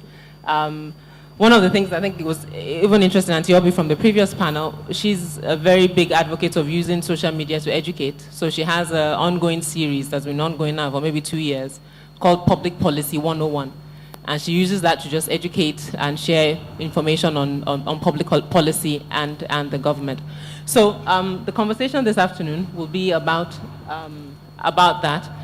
This afternoon, I think we got information late. Mr. Garba is not here, but he's been represented by Mr. Aminu Davidson, who is the Director, Documentation and Publication, sorry, who's the Director of Documentation and publication. So I guess I'll start with opening remarks from both of you, and then we'll have a conversation with the audience on the issue. Yeah? Well, thank you so much. Let me stand on the existing protocol to just make a brief remark on behalf of my Director General. He's sending his greetings. He was supposed to be here, but is indisposed. And unfortunately, I was in the hospital when they called me to come to office. I didn't know what it was about.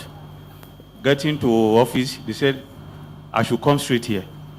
I didn't know what the program is about, but I am here. So I want to thank you all.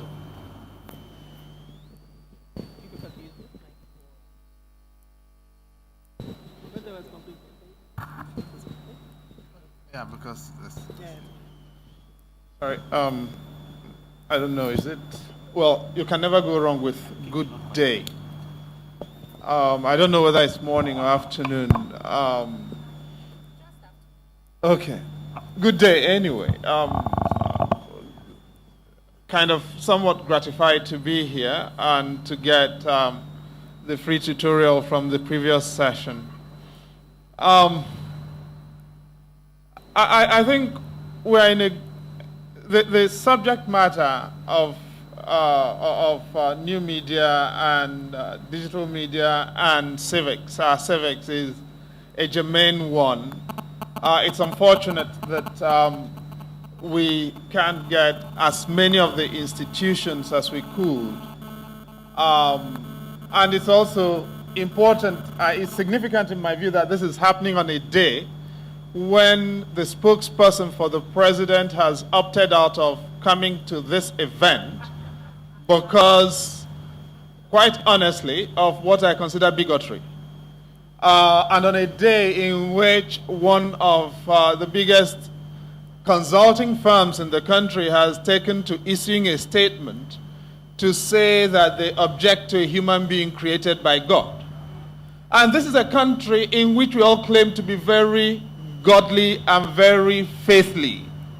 You know, we all go to our churches, we all go to our mosques, and we all believe that the Almighty creates every human being, but we cannot bear the next human being that is not the model of whom we think a human being should be or could look like. And that's our underlying problem in Nigeria, coexistence. Coexistence with people who are different, who don't speak like us, who don't look like us, don't worship like us, but are nevertheless human beings like us.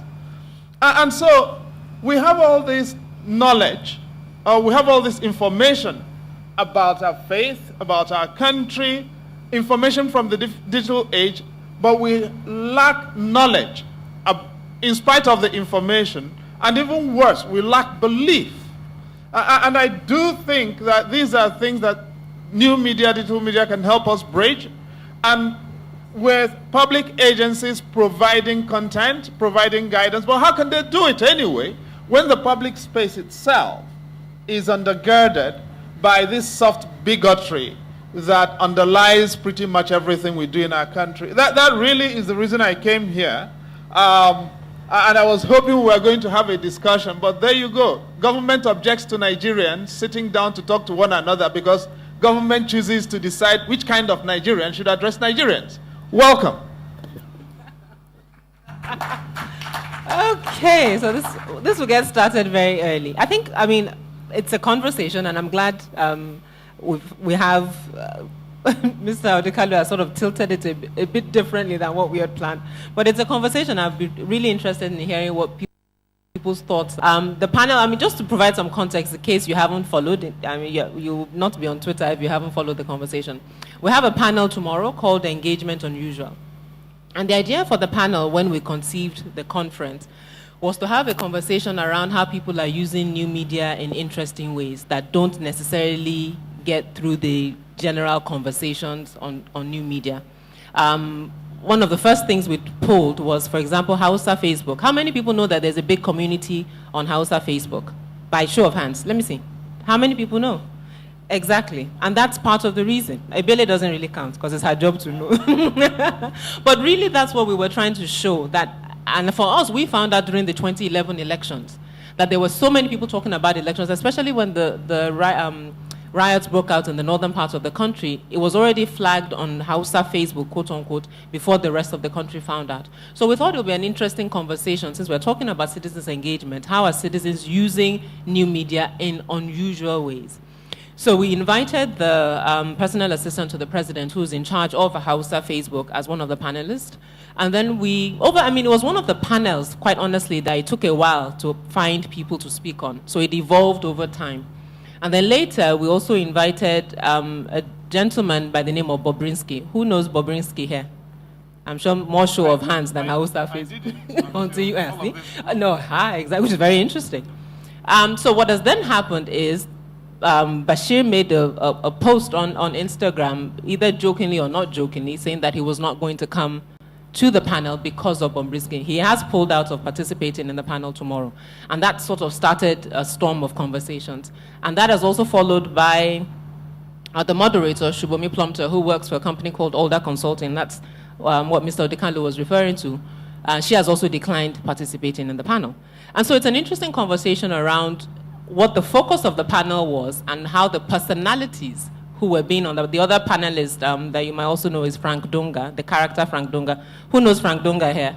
Okay, a few more hands, exactly. So, I mean, do people see the rationale of the panelist? Do they make sense? Thank you, very good. I'm glad to hear that. So that was really the idea of the people outside of the topic of the panel. So that, I mean, it's an interesting point. How does new media help us in terms of our national orientation? Who are we? Where are we from? Who's a northerner? Who's a southerner? We see it come up from time to time where we have, for example, appointments, or when things happen in some parts of the country, Niger Delta Avengers, herdsmen, Fulani herdsmen, and farmers. So these are the kind of things that it provides an opportunity for us to learn, but sometimes we find that we're so stuck in our sense of what is right and what is wrong, who is Nigerian and what is right, that people are not willing to engage or learn. And that's the conversation I would like us to have this afternoon. So opening it to the floor. Comments, questions? Really? Oh, wow. Oh, wow. No question. Okay, there's someone who has a comment in front. There are two, okay, two hands, actually 3 hands. Okay, good. Where are the mics? Where are my ushers and the mics? Ushers and the mics, ushers and the mics. There are 3 hands in front.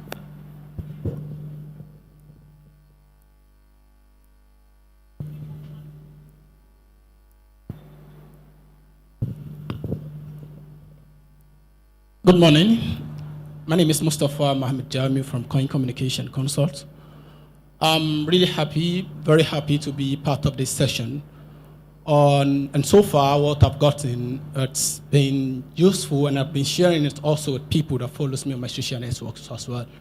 This particular session is something that I've been looking forward to, which is all about the orientation, the new media and the orientation.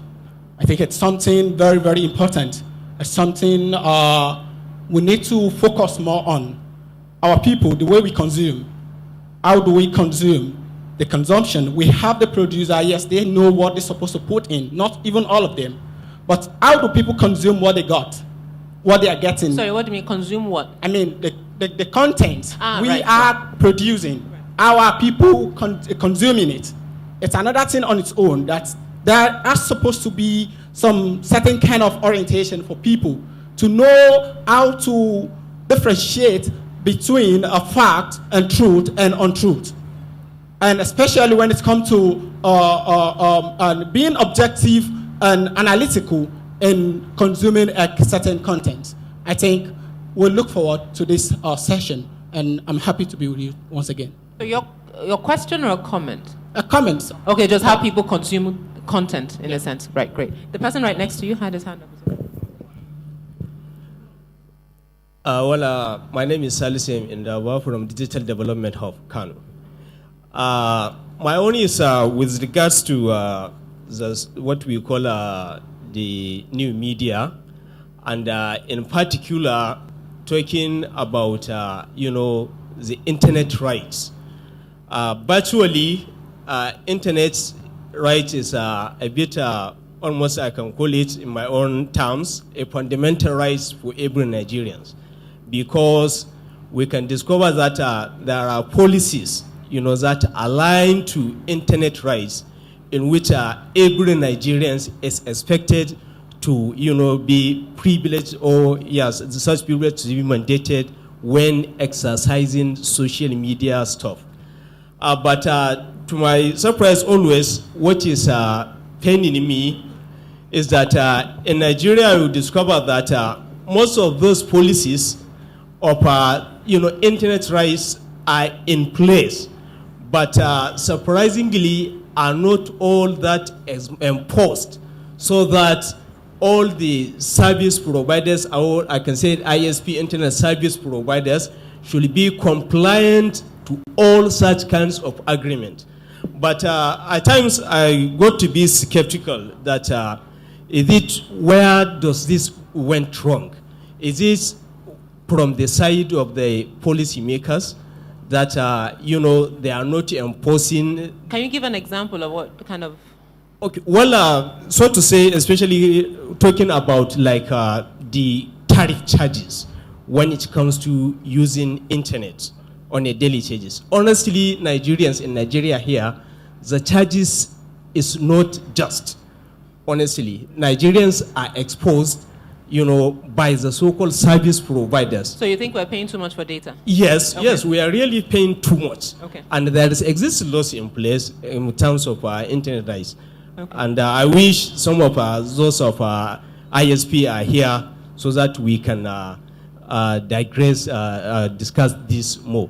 So what went wrong, and how can we, if at all we are serious about improving, citizens' participation. So in terms of access, so reducing the cost of internet to increase access. Yes, it's good access, and that will eventually promote digital inclusion and citizens' participation as well. Thank you. Great. The next, did you have a comment? Good day, everyone. My question actually fits into about 4 panels that's going to sit during this conference, starting from this one into those that would happen tomorrow. I'm an internet user. I get a lot of my information from the internet, and based on my observation when it comes to education, the internet has shown clearly that Nigerians on average are below expected level of an education that you would think that would have attained in 2016. I'm concerned that the government is not picking up on this and doing more. There's no focus on orientation of Nigerians in general into a world that they do not know much about, which is the internet. We have taken the internet, and we're using it in anyhow, any way. And the most concerning aspect of the way the internet is being used is the clear division along ethnic lines in everything that is discussed on the internet. And the division that a lot of the bloggers are aiding, I would say, by enabling comments that are derogatory to to our culture, to our ethnic backgrounds. My concern is, my question to this particular panel, I'm going to ask this question, my questions over a couple more panels, like I said. How is the government doing is the government doing anything in pushing orientation of the use and the consequence of internet usage along the lines that I've mentioned, in division, in ethnic, causing a lot of bringing to light ethnic bigotry and hatred and division. So not censorship, but how is government helping Nigerians adapt to what is being presented to them? Got it. Yes. Okay, so let's do this round, and then we'll do another round of comments and feedback. So I don't know if you I'm not government. No, it's okay. He can speak to government. I'm not government. So that's a delightful question, and I'd like to hear government respond to it. But I'll give you my own perspective as a citizen who moonlighted in public service. First of all, I think I do recognize some of the problems you've mentioned, not necessarily because the metrics are in the internet, but our educational system is flawed, quite fundamentally. Access, adequacy, affordability are all issues, and curriculum development has lagged behind for youngs. Our national education policy is out of date, and you've got a postcode determinism, what I call postcode determinism, to education. If you are born in Lagos, the chances of your going to school are exponentially much higher than if you're born in Maiduguri. And if you're born in Jos, the chances of your going to school are exponentially much higher than if you're born 1 hour away in Bauchi. So, so there is that postcode determinism, but there is also a gender determinism. If you are born in Mutumbi, okay, and you're female, the likelihood of your going to school is less than 50% of the likelihood of somebody born in the same community who is male. And I don't think, to begin with, I think historically, this is not one regime or the other, historically across the board, I don't think our government has done enough to close these gaps of geopolitics and these gaps of status and these gaps of gender in terms of access to education. That's one. There is a skills dimension to it, which is our education system and curriculum, the skills we're teaching them, have not in any way caught up with the needs of the times. On the contrary, we've deepened the problems. And you see it from the universities. People organize on ethnic platforms. These days, the biggest qualification to becoming a vice chancellor is son of the soil or daughter of the soil. If you're not from the locality in which the university is located, you cannot be vice chancellor. If you're not from that locality, you can't head the students' union. If you're not from that locality, you cannot be director of transport in the students' union government. Now, that deepens all of this. I've got to say the body language of the current president and his immediate predecessor have also deepened these divisions. And let's be clear. Now, if you criticize President Buhari on social media, they lynch you. But we've got to be honest with ourselves. His body language has not been particularly conducive to national cohesion, to a country of one people, undivided by anything other than loyalty to green, white, green, irrespective of which part of it you come from. That is my honest view, and I would say it anywhere. Now, if that means SSS come and beat down my house at night, so be it. But we've got to be honest with ourselves in this country. And part of the difficulty we've got is that we mollycoddle things that are simply not acceptable. I think agencies of government in that sense have not helped. Now, there's profound digital illiteracy, and you cannot have profound digital illiteracy in the public space and talk about the kinds of things you're talking about. So if you look at the .gov.ng domain, uptake on it, as at we speak, in public agencies is less than 10%.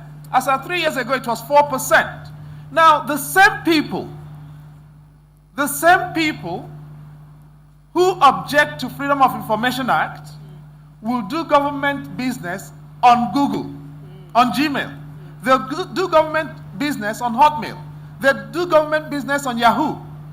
Which means basically what? We are exporting our official information to foreign companies, including at agencies like the National Orientation Agency. Officials, low-level officials, middle-level management officials at the National Human Rights Commission, where I was the chair, refused to migrate to our official domain. But they will oppose your doing work with the Freedom of Information Act because they say there is Official Secrets Act. Official secrets that don't appertain to Google or to Yahoo. So basically, Google has better access to our secrets than we do. And that is official stuff. So this degree of digital illiteracy and the profundity of it all just confounds you in the public space. When you then migrate from the platform and attitude and and all of that, to content, you have even worse problems. And you go to a place and the chief executive is from that place, and the language of the office is that. And you actually see people trying to learn that language in order to have access. And what are they trying to have access to? So that they can get ESTA codes, they can be put on a trip on which they can be paid ESTA codes. Now, that is what we've been reduced to. I do not think that we have for a long time had any leader who is prepared to change any of this.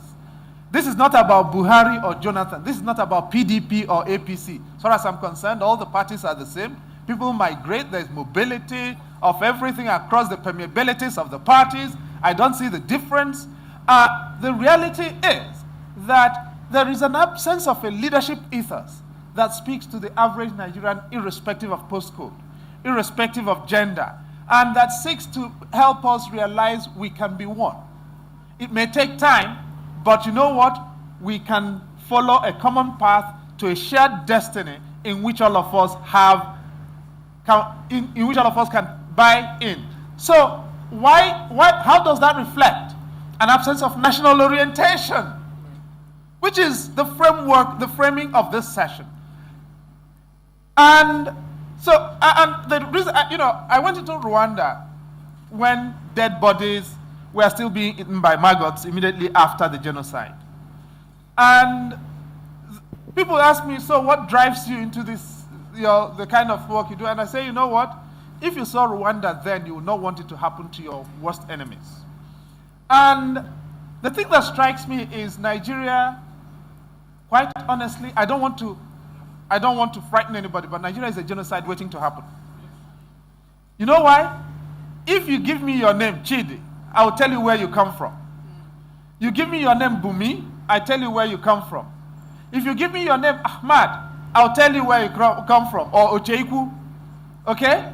And when you can locate people like that, with reference to identities they cannot change, all you need is a minor drop of gasoline, and you spread hate beyond the capabilities of institutions of state or government to contain them.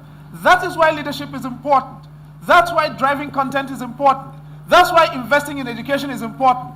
That's why investing in a curriculum that enables Nigerians to share common values, identities, orientation is important. But above all, that is why you need a president who sees all of the country, not just a little part of it. Thank you. Thank you very much. Before Mr. Davidson speaks, and Mr. Davidson is from the National Orientation Agency, so looking forward to hearing his remarks. I just wanted to follow up on what Mr. Odekalu said around education. So beyond what you said about language and people trying to learn language, another thing we noticed is people changing what they wear. So if it's Niger Delta, everybody's wearing bowler hats and looking that way. Now everybody's in Babariga because that's the order of the day. But going back to your issue about our curriculum and our education system, you're now currently the president of the Alumni Association of Unity Secondary Schools. Who went to a Unity Secondary School here? Okay, so Mr. Odekalu is now the chairman of the Alumni Association. What role is the Alumni Association trying to play or can play in actually reforming this curriculum that we say is quite a problem?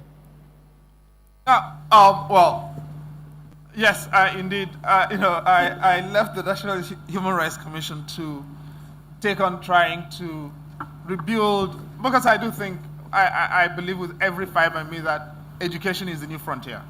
The only frontier that matters, as a matter of fact. And when you look at the education statistics, in this year, from northeast Nigeria, Boko Haram is choir practice. Sadly. And when you look at the number of kids who have been kept out of school, and the fact that we are not investing in new schools, teachers, certification, new curriculum, access, and broadening all of these, the number of kids who could be out of school in another 20 years will be, the number of kids out of school now will be nothing compared to the number of kids who will be out of school in about 20 years. And those kids, the kinds of things that can radicalize them and the kinds of dangerous skills they can get access to in another 20 years will be nothing that we can fathom at the moment. And that's why I try to engage with rebuilding the network of the old students of the unity schools. There are 104 unity schools in Nigeria. And they are the federal government colleges that federal government set up, beginning with Queen's College and King's College in 1909 and 1927, going on to FGC Sokoto, Warri, and Obosi in 1966. And the idea was to forge a country in which young people could actually grow up with a common set of values. Now we're beginning to re-engage with that. One of the things we're trying to do is to address education policy and curriculum. Secondly, address accountability in education. Now you see, a lot of people go to school and pay school fees that get diverted by personnel of the school. Official appropriations to the school get diverted, and then you have all students putting in, investments that, in any case, have been paid for by public appropriations, or have been paid for by school fees and development levies. But the capability of the system to monitor and actually govern the investments it makes in education is no longer there. And we've got to reconstitute that capability.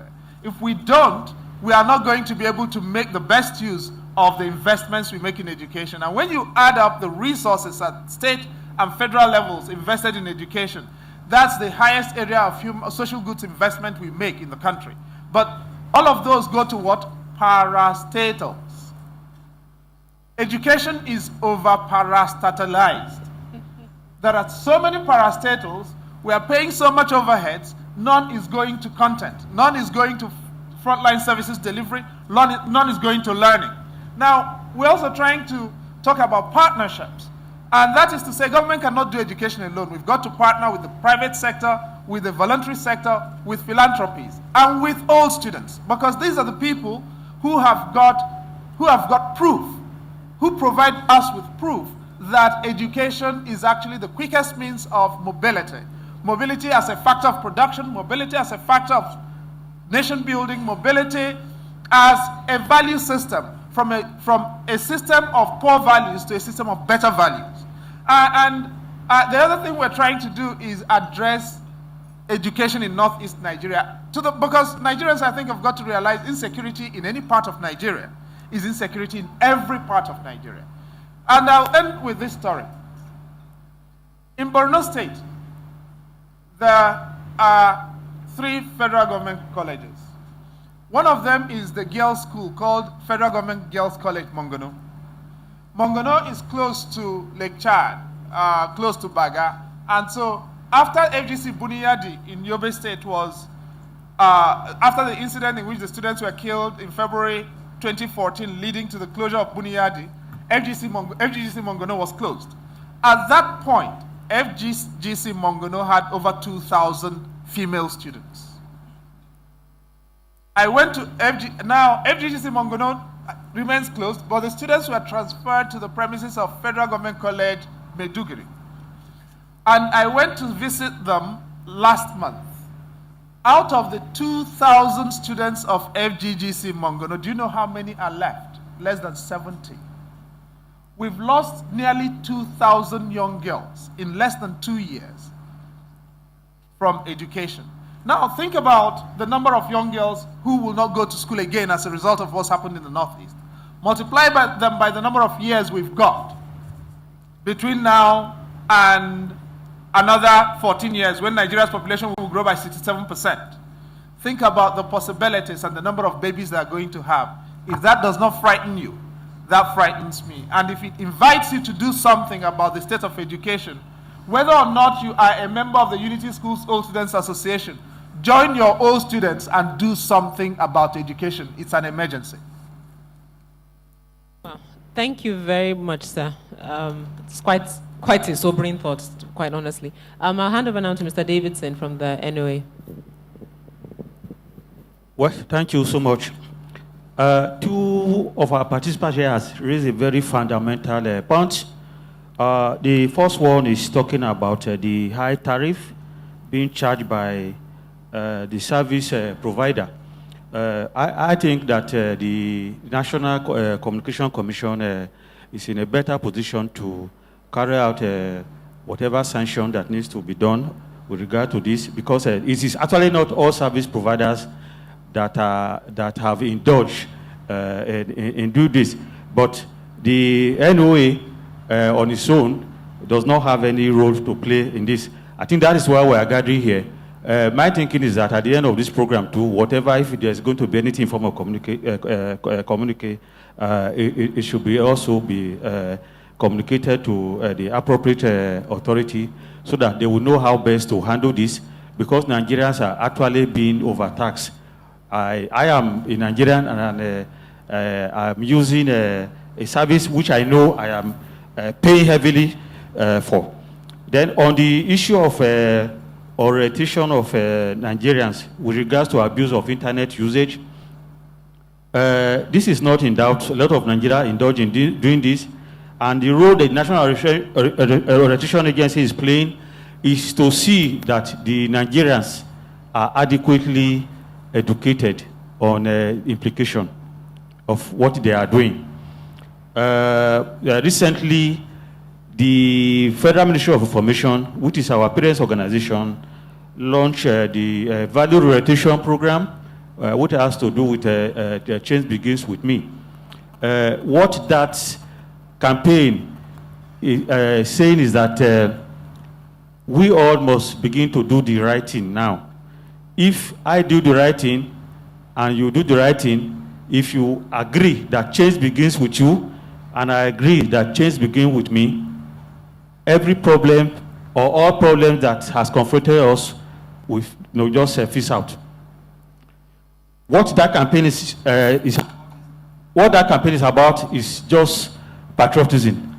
That we should continue to be patriotic as citizens, doing the right thing, rejecting those negative values that will not take us anywhere, and embracing core values that has to do with patriotism, discipline, so that we can move forward as people, so that we can also develop. The social media is not like the conventional media, where you can just gather the pressmen and talk to them and educate them. But every Nigerian uses go to internet to do one thing or the other. So it is actually difficult to change people's attitude now, but it's a gradual process. But what I'm saying in a nutshell is that the National Rotation Agency has been talking to the public through our series of campaigns that we should begin to do the right thing and we should begin to reject those negative values which are not in our own interest. People go to internet and do all sorts of things that are embarrassing, not just to us as individuals, to the nation. But you know that changing people to a psyche is a very difficult thing. If you are talking of orientation, it's a difficult thing. Not difficult thing to do, but to achieve result immediately is somehow difficult. But I know with time we will get there. Thank you, sir. Let's just push you a little bit. Doesn't NOA have a presence on social media? If you could use this. Does NOA have a presence on social media? Yeah. Okay. Some of our chaps are even here also, and through that platform too, I know that. Which of the platforms do you have a presence on? Well, I don't have them in the head right now, but maybe they will let me have it. I will read them to you. We are on Twitter. Okay. We are on Facebook. Okay. We are on Instagram. Okay. Look, why I'm pushing is I want to understand how exactly the NOA, because there are very valid issues raised around how people do use social media in terms of sharing information that works in terms of more dividing us than pulling us apart. So what roles, you mentioned the change begins with me.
Is NOA_Nigeria, so as the Instagram, and the Facebook is National Orientation Agency Nigeria.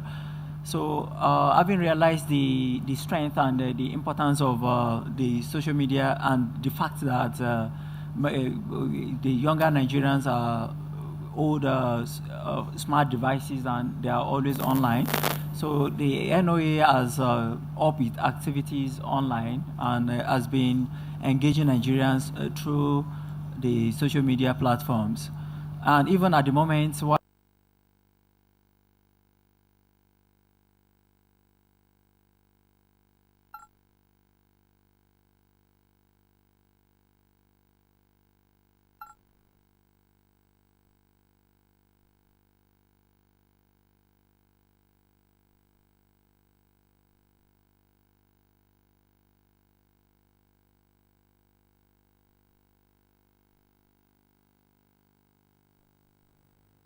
a community. And when we talk about voice, I was most struck by a mining community dealing with the in spite of the information, and even we invited a gentleman, so opening it to the floor.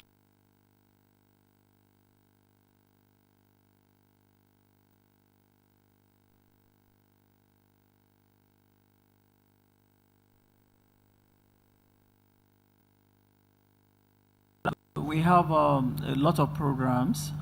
The agency conceived a lot of programs, and these programs are aided by the platforms, the social media platforms.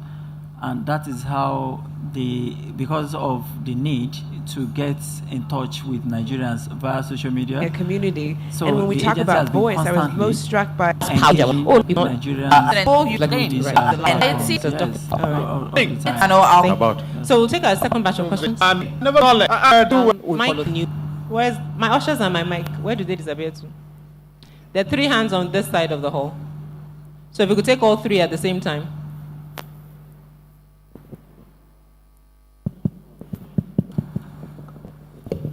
Yes, thank you very much. My name is Akko Augustine. I want to speak from the angle of the civil society organization. I work with Environmental Trust Initiative. My question wants to go to our representative from National Orientation Agency. Sir, is there any means of communicating to the grassroots people aside our Twitter, Facebook, because most of them they don't have access to such provisions? And secondly, how do you welcome suggestions or ideas on projects that we can take down to the grassroots without, throwing aside our proposal or advice to your organization? Thank you, sir. Thank you. Second person behind him. So this is the last round. Because of time, we're breaking for lunch. Last round of questions. Thank you. Good afternoon. I have 2 questions, one to the NOA and one to Dr. Kalu. To the NOA, it doesn't sound like you do have a social media plan. So I want to just speak on values. You hear the NOA speaking a lot about values, going back to our traditional, original values. I wonder, when you talk about the value system you want us to get back to become better Nigerians, who actually developed these values? And I'm speaking specifically now maybe about this Bobrisky issue. I grew up in the north, and so I know that we had this, is it Dongo Yaro? These men, women. You know, you see them a lot. Also, I know in the Igbo culture, we had a lot of Dandaudu, exactly. Also in Igbo culture, I know we have a lot. We also had that culture. So when our constitution, for instance, bans that, I'll use the word, bans homosexuality, but our value system actually does celebrate that. I wonder how you try and manage that disconnect and okay, so that's the question. And then maybe if I understand. So we have a culture in the north and eastern parts of the country that recognizes the presence of men, women. I don't know what other words to use it. What do you Dandaudu. Exactly. So culturally, people know they exist and they're there, but we have a constitution that claims that sees them as non-humans, if I want to put it that way. So his question is, as an agency that is responsible for our orientation, how do you balance what the Constitution says with what we know is in our culture? So that's that your question? Yeah. Exactly. And then to Dr. Kalu, we have a constitution. Odin Kalu. Odin Kalu, sorry, sir. We have laws now that have criminalized homosexuality. I know as a human rights proponent, you advocate our human rights, and I know that you believe freedom of expression includes freedom to express yourself sexually. So would you be promoting those rights over country rights, for instance, or country laws? Sorry, would I be promoting what rights? Human rights, when they clash with the national laws and the national constitution. Okay, so it's similar. So agency's role for him in his capacity as National Human Rights Commission. The lady there. Good afternoon. My name is Abimbola Junaid. I'm a development practitioner and a media consultant. Mine is actually a comment, and it's to the director of the NOA, that I think that it's so important that you realize that the NOA is perhaps the most important agency in the country. You know, this whole mantra about change really can begin with that institution, especially if you take it out of you're not looking at the NOA as a policy-driven agency, but a citizens' heartbeat-oriented hub. You know, like a hub. Like we have values in the country that we want to promote, and this would even see the NOA working across sectors. You know, what are our values about the environment? The information should come from the NOA, just in case some other parts of the nation does not understand it. You will be the unifying body. And I think that's what's really missing in all of these agendas for change. It's not about the launch of the change begins with me. It would be that you are actually an educational hub. So if you actually need the support of others that are doing it in their own sphere, like all these people here organizing this program, it isn't an embarrassment, embracing them to work in collaboration with you to actually move the country forward. I think that is where we are right now in the country, that you should actually partner with others that are innovative and creative and make the NOA what it really should be. I think it's a great agency that has potential. Okay, all right. So those were the last questions that we have. Just one more. I'm sorry, it's going to be really short. And it goes to her question, which is for the NOA. If you guys are succeeding, how do we know you are? Because it feels to me that there's no real way of measuring what you guys are doing. So how do citizens know that the NOA is working or that it's not working? If I rephrase it, what's NOA's benchmark for itself that we're working? What are your own internal M&E parameters that we're doing work and we're doing well? Do you understand? Okay, excellent. And so as you answer the questions, just use that as an opportunity to give your closing remarks as well, and we'll use that to close out. I'll start with Mr. Well, the first question from my brother there, he was asking how we communicate with the grassroots. The National Orientation Agency is nationally structured. We're at the national level, we're at the state level, we're at the local government level, even down to the worst level. We have what is called what is it called now? Comos. So in communicating with them, on government policy programs and activities or on any national issues, we do that through town crier. I'm talking of at grassroots level now.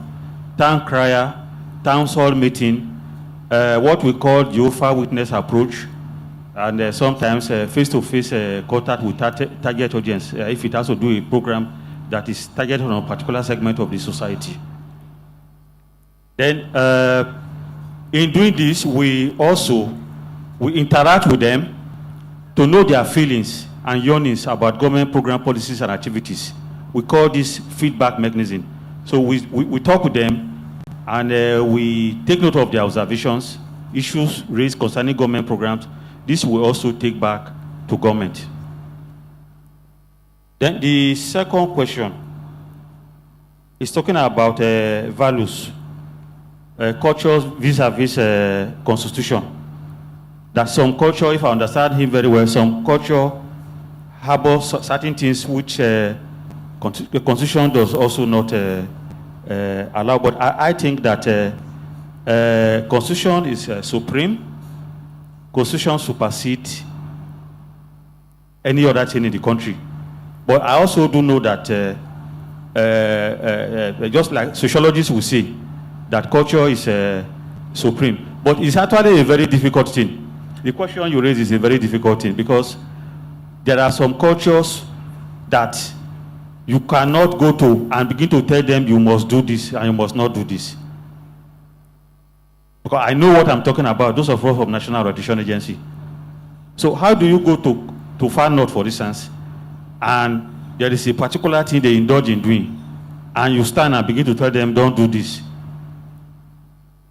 So it is actually a very difficult thing. But what we have done over the years is to identify the core values in the Nigerian Constitution, which has to do with patriotism, discipline, religious tolerance, integrity, I think about 7 of them.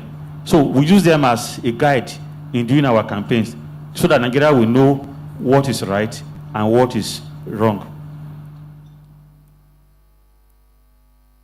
Then the other question, we actually we don't do our programs in isolation.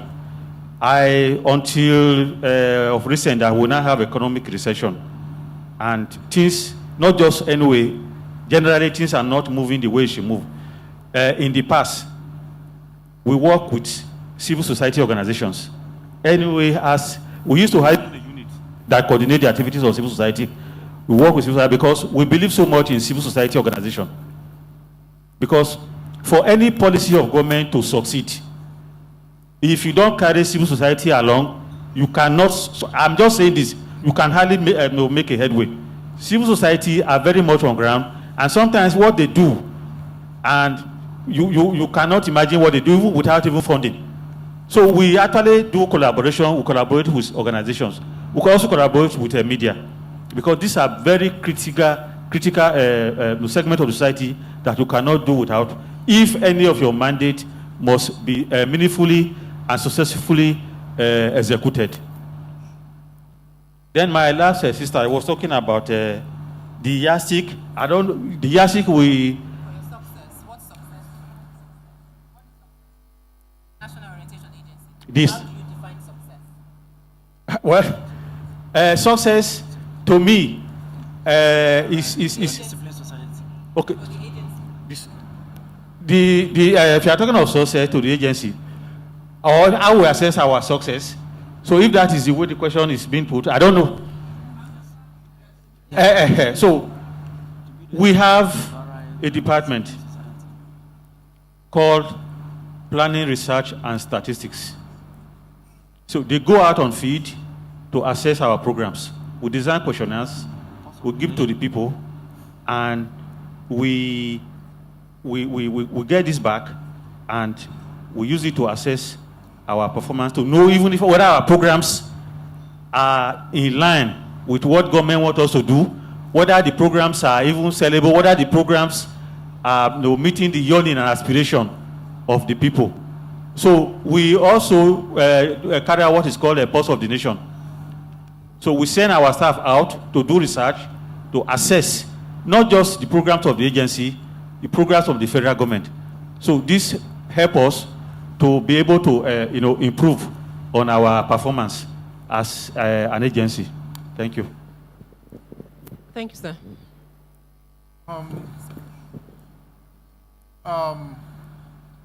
Let me try and address. Now, there was a point about, I think it was Augustine. I know I probably applied and they didn't hire me, but I don't work with the National Orientation Agency. I'd like to. But you make the point about grassroots. I came to this meeting this morning from Imo State, from my village in Imo State. And I'm hoping to go back today. Now, last night, I was in a meeting with my auntie, who is 68, and she didn't finish primary school. But she was telling me about things that were on Facebook and who posted them. She doesn't have access to Facebook. Now, when we talk about these grassroots, I think we detach them from reality. The reality of the permeabilities of the spaces in which we cohabit in our communities.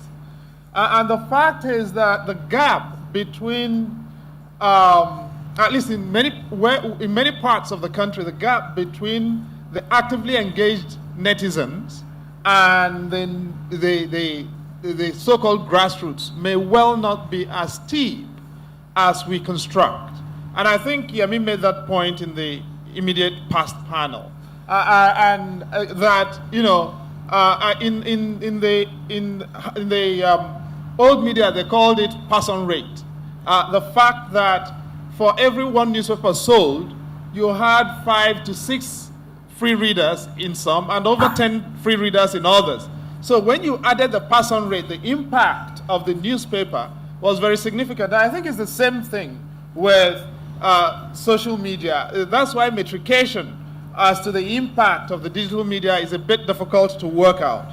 And that's also why I think that the NOA and agencies like that, particularly the NOA, which exists in absolutely every local government area in Nigeria and has to file reports. I mean, I recently had to look at NOA reports from the local governments.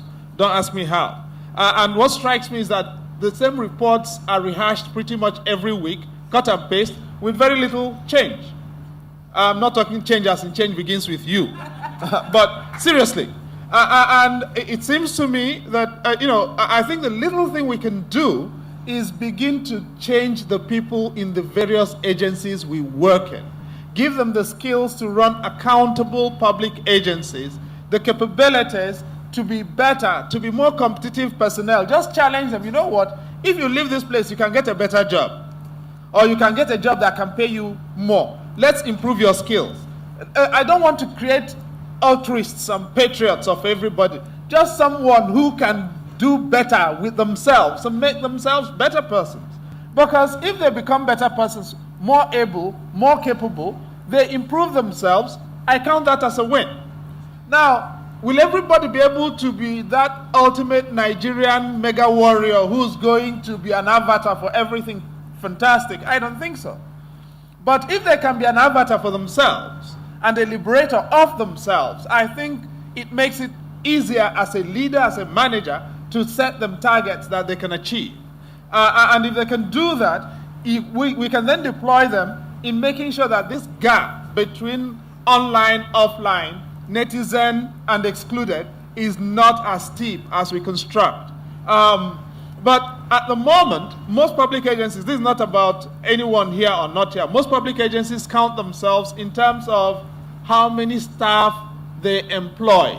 Poverty alleviation. Which is why, notwithstanding the embargo on hiring in the public sphere, agencies are still hiring new staff. Okay? If you've got someone whose legs are long enough or who can issue letters enough from offices high up enough, you will get a job in the public sphere, notwithstanding that we are running a recurrent deficit. That is, we are borrowing money to finance salaries. That means all of our capital expenditure is borrowed. Notwithstanding that, we are still hiring people in the public sphere. And something is fundamentally wrong about that kind of system. This is not the place to resolve it. I believe that is Ose. Is that correct? Osaneni? Right? Great. Because I think the questions... I came here this morning, quite honestly, with something else. I left my home with something else to discuss. And in my village, we are 2G. So I wasn't quite active online. So I started getting into 3G territory, and this stuff about Bobrisky, I swear I never heard of Bobrisky before this morning. Okay? But I get very annoyed. I'm really, really angry. And I'll be honest about that.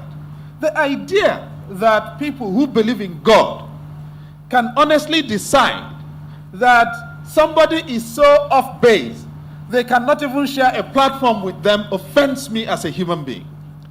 It is so bigoted, it is intolerable. And to have a company that believes in branding, a company that consults on branding, saying, beating its heart that it is this bigoted, makes me very mad. It makes me madder. That is why I'm not very articulate, because I really don't know what to say. Now, I did my first degree in 1987. And actually, the topic for my first degree was freedom from discrimination in Nigeria. At that time, we were not as advanced as we were. And what I argued, when I read that thing, I'm amazed, because I wrote it as a 15-year-old. Sorry, I wrote it as an 18-year-old. And when I read that, my central argument was very simple. The Constitution guarantees a right to discrimination, and we cannot foreclose the boundaries of the prohibition against discrimination. We've got to leave it open to interpretation. Now, I get here this morning and I'm told about culture and the culture of the North. You know what? I come from a place called Umuho Kabia in Osu local government of Old Olu division in Imo State. You cannot find it on a map. Right? In that place, we killed twins. It was our culture. And leaving my village this morning, I'm reading a biography of Sir Odumegwu Ojukwu, Ikemba Nnewi's father, who was born in 1910.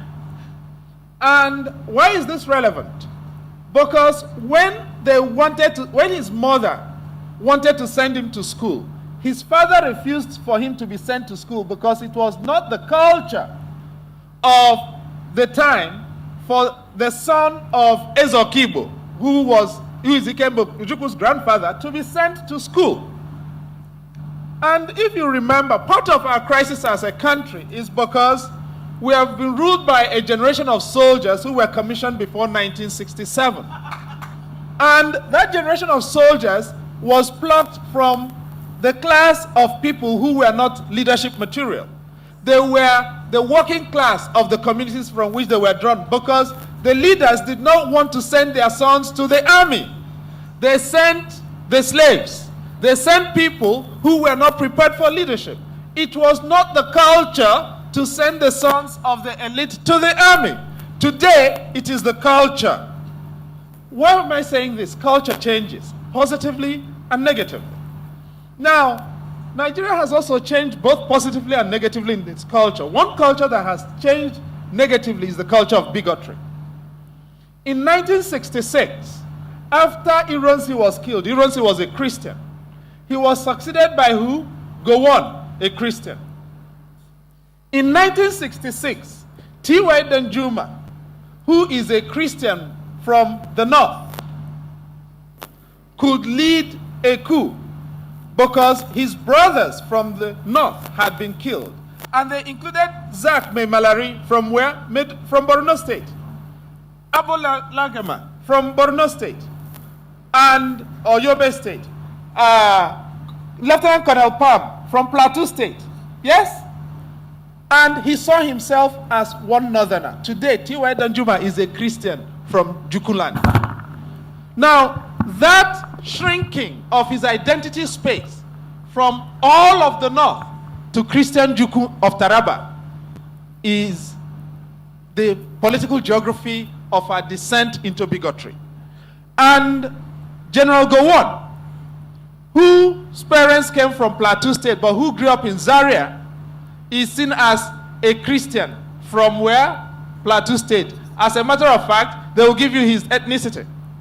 Now, so there was a time when, in 1974, the president was, or head of state was Gowon, the chief of staff was Commodore Way. Both of them were Christians. Today, you cannot run, and in 1993, we had Moshood Abiola, who ran for president, Muslim, and Baba Kingibe, Muslim, and Nigerians voted for them. Today, you cannot make that mistake. They will tell you, you cannot run Christian ticket or Muslim ticket. Correct? Yeah. We have become a more bigoted country. So, in terms of culture, we can't change culture. Culture does evolve. Okay? We had Dandaudu. We still have them. Now, this thing was not about who you are. It is about belief in the goodness of the human person and belief in the supremacy of divine mission. If God created you, this person, like that, who am I to say God is no longer sovereign? Which is what you say. As long as you claim to be a believer, you cannot dictate to God how he creates people. And people will say, well, oh, you know, these gay people, they will come and every day you will see uncle who is raping small girl, 2-3-year-old. Those are heterosexuals who commit crime. We will go and plead for them. We will go and do what? And cover for them.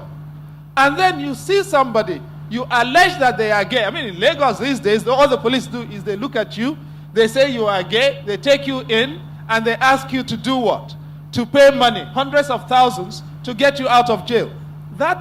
What we've basically done is license bigotry as a mechanism of revenue in law enforcement. That's got nothing to do with this. Okay? And let's be serious about trying to build a country. As far as I'm concerned, if you are saying somebody is gay and because of that I cannot do business with them, that is not different from saying Chidi is Igbo and because of that I cannot do business with them. You've got to believe in the sanctity of human life to the point where you cannot choose for people what they need to be, as long as they're not doing damage to any other human being. What is the issue? Oh, well, people say, well, they're trying to marry one another. How many Nigerian gay men come to tell you that they want to be married? They want to celebrate their marriage in the marriage registry.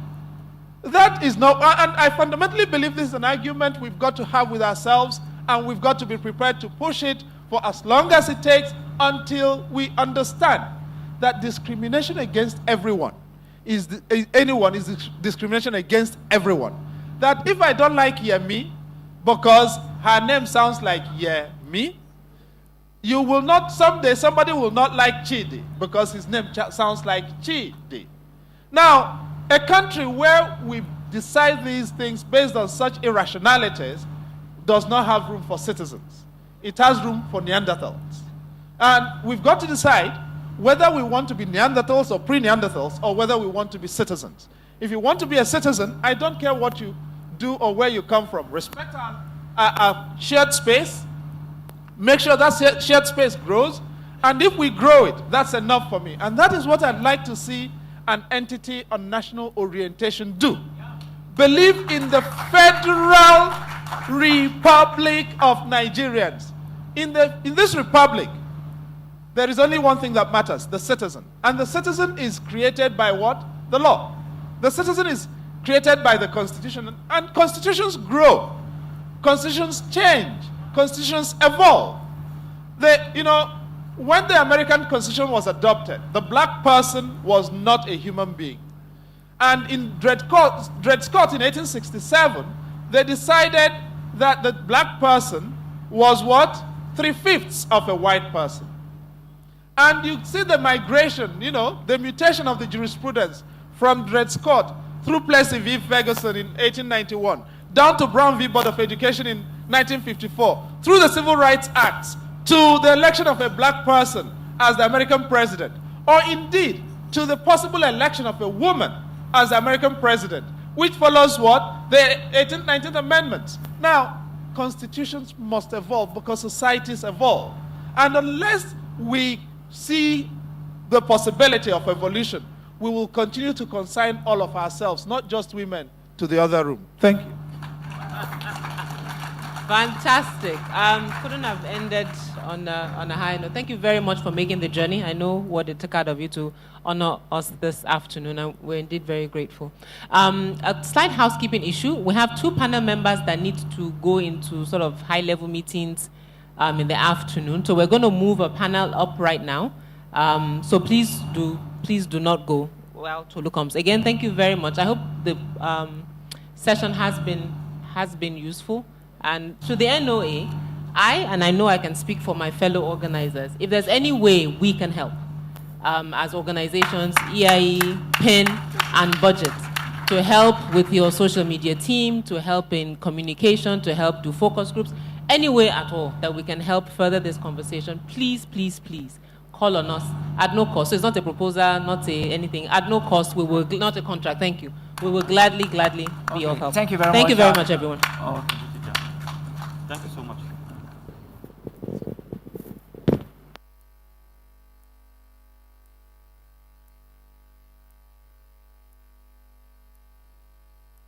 Another round of applause for this panel, and I think at this point we would have expected Mr. Chidi Odinkalu to actually drop the mic. It was that powerful. We will be having lunch in just a bit. Things are getting set up, but please don't forget to keep this conversation going and keep it active on social media. The hashtag is NMCG2016. We are still live streaming at youtube.com/PinNigeria/live as well. To move on to the next panel, so that we can move on to other things, this panel will be discussing social media conduct 101, thou shalt not gaffe. And we've seen many people who should know better on social media actually gaffing. And it's about avoiding common blunders and mistakes on social media. To moderate this panel, from the Office of the President of the Federal Republic of Nigeria is Tolu Ogunlesi. Please put your hands together for him. To be part of this panel from Tanzania, who actually is the Executive Director of Tawawazi East Africa, is Mr. Aiden Eyakazu. Please, a round of applause for him as well. Joining them on stage is one of the partners, founding members of Red Media, the founders of the Future Project Africa. Please, a round of applause for Chude Jidonwo. And last but not least, I have a lot I can say about this young lady. We've been together through many things, got our start together a very long time ago, almost over a decade ago. But she's a blogger, she's also a social media activist. She runs the platform Newswire NG, and she's a media fixer as well. Please also welcome to the stage Mercy Abang. So, Social Media Conduct 101, thou shalt not gaffe. Over to you, Tolu.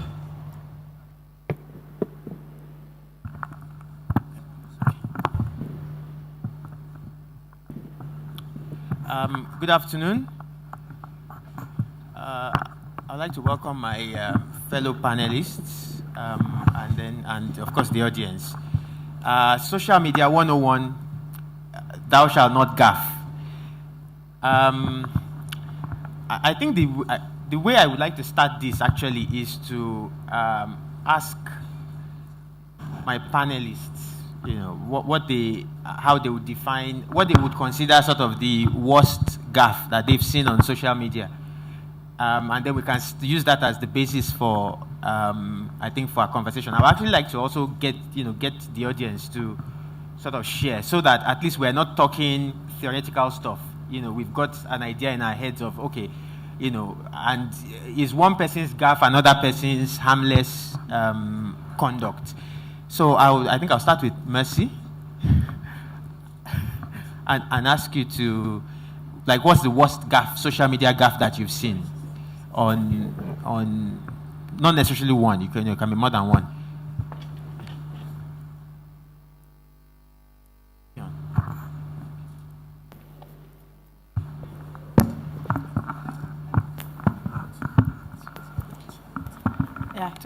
Hello, everyone. Good afternoon. I don't know why Tolu is starting with me, but I'll try. Whew. I was just conscripted into this panel, so I'm just trying to reboot and understand what we're talking about. Thou shalt not gaffe. I think, in the course of tweeting, Facebooking, Instagramming, and all the platforms that we use, we fall into this category, consciously or unconsciously. But for those who, some people expect that their individuals, their agencies, their organizations that should not fall into that category. But then again, it hits you that it is a human being that is running the account. It is somebody that is behind the account that is tweeting, or is someone that is behind the account that is posting.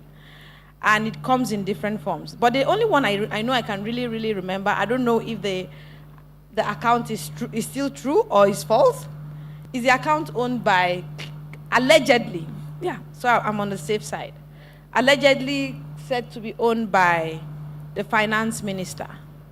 When the story about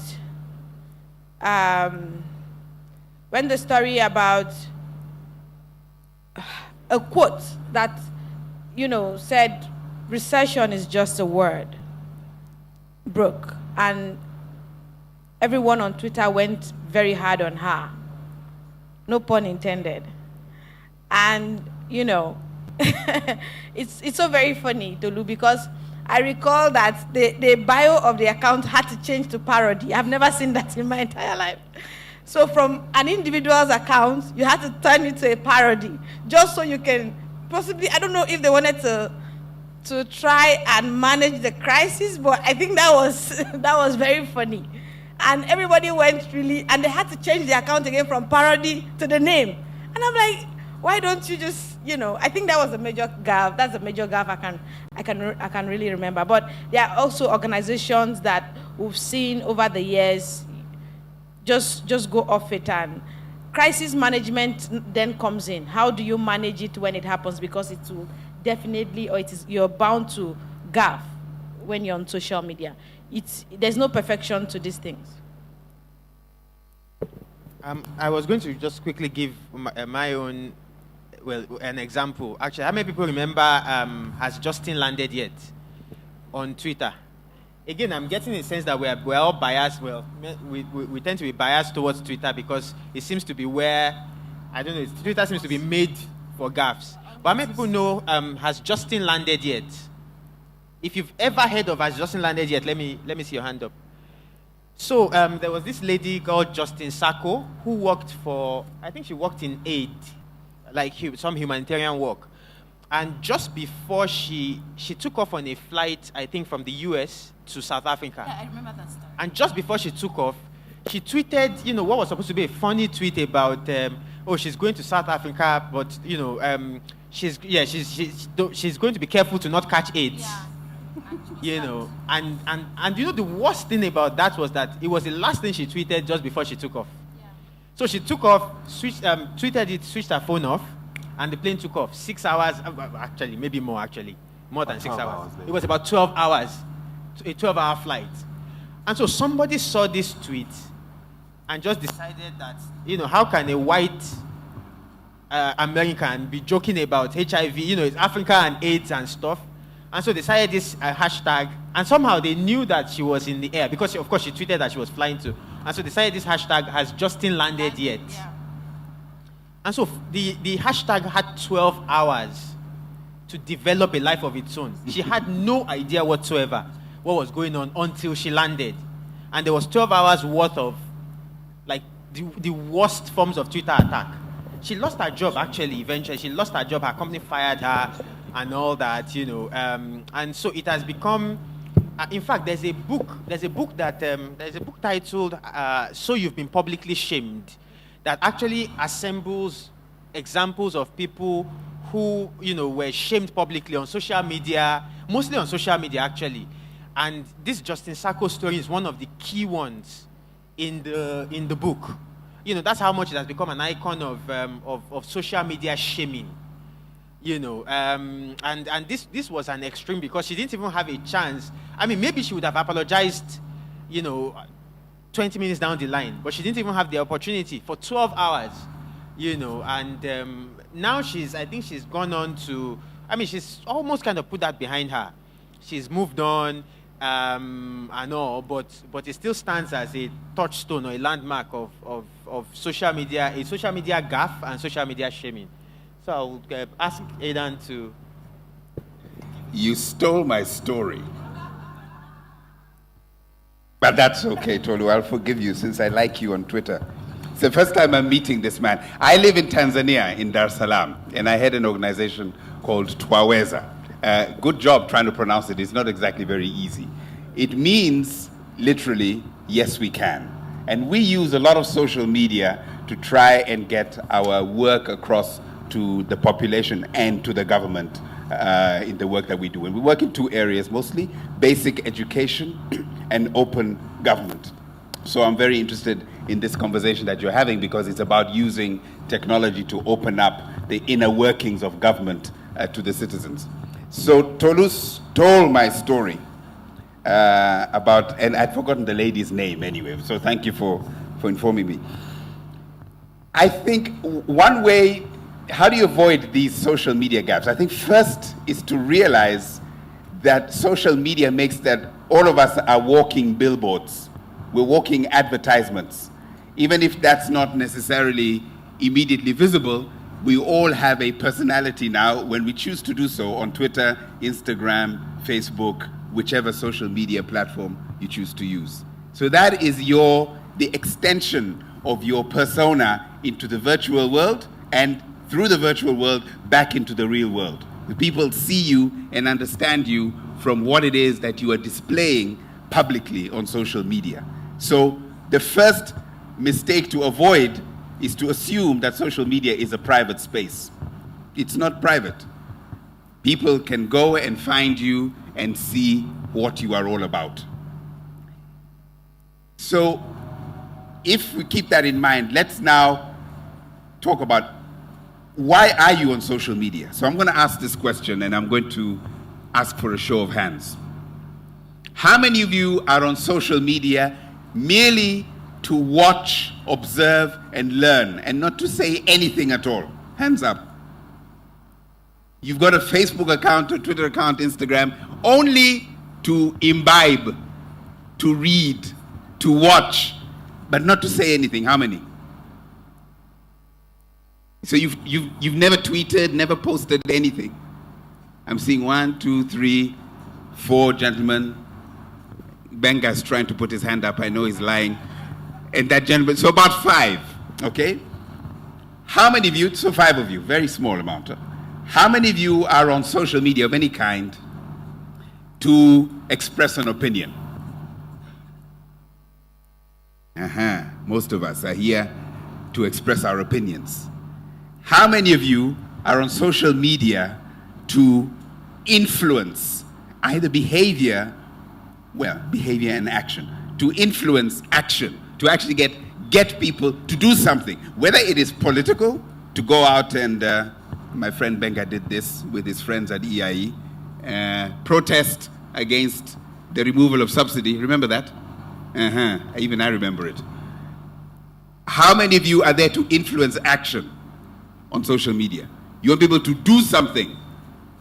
Okay, I know most of you want them to buy whatever it is you're selling, right? Because that's the other action that people can engage in on social media. So, why I'm asking this question, what is your motivation for being on social media? So that's the second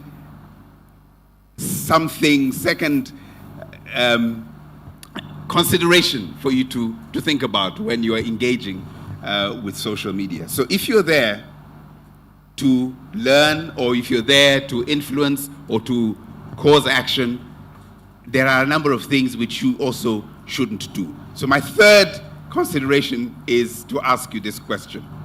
How many of you like to shout on social media?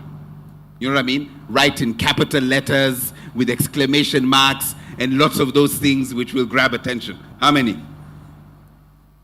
That's called shouting. A few of you like to shout. And how many of you tend to be sober, measured, considered. You really agonize over those words before you write them down in your blog post or your Facebook post. How many of you really chew over what you're going to say? Hands up. You lie, oh. Really, honestly. Do you really think about what you're going to say on social media? Or do you just say it as you would to a friend in a bar? So these are the three things that I try to think about. Doesn't always happen when I'm engaging in the social media space.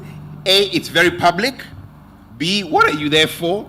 And C, what is the tone that you're going to take in your engagement with the rest of the world? So this lady, Justin, I think had forgotten that it's very public. What she's doing, what she's saying. She's basically expressing an opinion to a friend, something you would say quietly at an airport. I'm going to Africa, and I hope I don't get AIDS. And the silly woman tweeted it, right? Expecting that it would be ignored. So she forgot that it's very, very public. Secondly, if I try to be influential on Twitter. I'm failing miserably, but you try to be influential. But here's one thing that I would argue you should try and avoid. Please try to avoid displaying your ignorance. Please do not advertise your ignorance. And sometimes we can do that in the most inadvertent of ways, Sometimes it's a bit innocent. You can retweet something somebody said, and then you give the 100% mark, so a thumbs up and all those emojis, when it is patently wrong. So if you're going to retweet, if you're going to comment on something in an affirmative, yes, this person is right, please make sure that at least you are convinced in your space that this is right. Don't retweet wrongful things, wrongful facts. Don't retweet somebody saying, the world is flat, and you say, yeah, this person is correct. History has shown, and science has shown that we live on a round planet. There are some other obvious facts like that I think we can double check, fact check. Because if you're a public figure and you do something like that, you will be fact checked. And your aim to try and be influential will disappear if you are proved to be wrong. Secondly, please don't insult people. And we do that so easily, right? How many of us have insulted someone on social media? Come on, be honest now. Especially when you're thinking you're having a private conversation. The rest of you are holy. We can sometimes insult people. And we were talking about bigotry here. Sometimes those insults are discriminatory or racist or misogynistic or, any one of those things. You say, typical. That's what they all say. People from that part of Nigeria, or people from that part of the world. They're all like that, In my country, there's a very enterprising ethnic group called Wachaga. But they're also, unfortunately, said to be, and this is not true though, said to be thieves. But they're not. But somebody will tweet or post, people, all those Wachaga from there, they're all thieves. That's insulting an entire group of people whom, innocently. Try not to insult. Third one.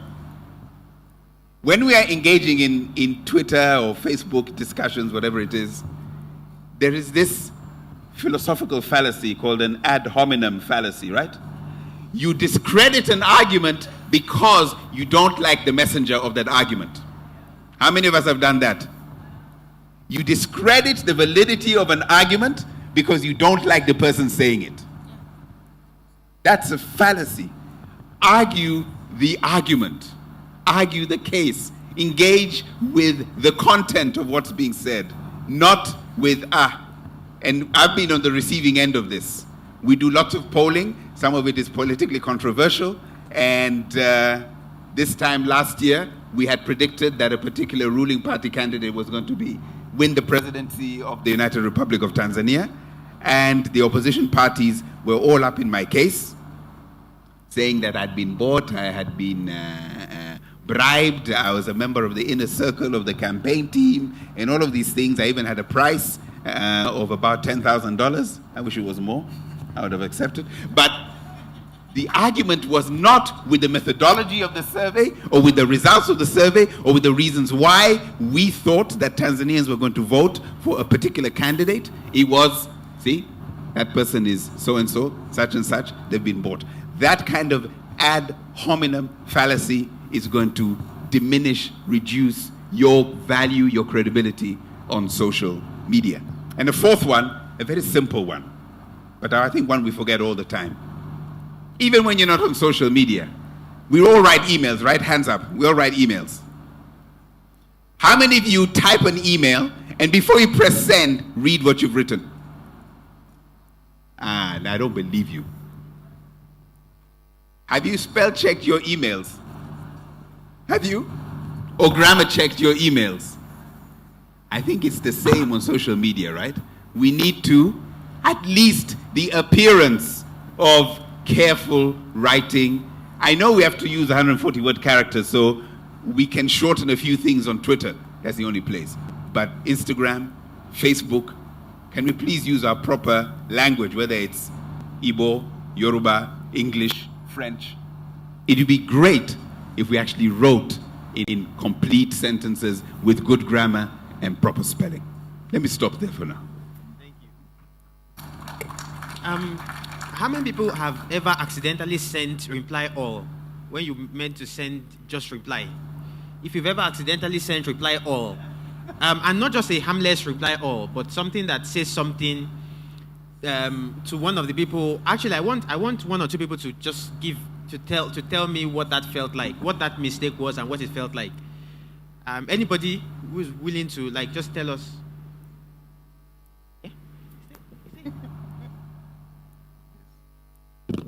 Yeah, can we get the mic here? I want to just listen to. Okay, so we'll have somebody from there and then from here as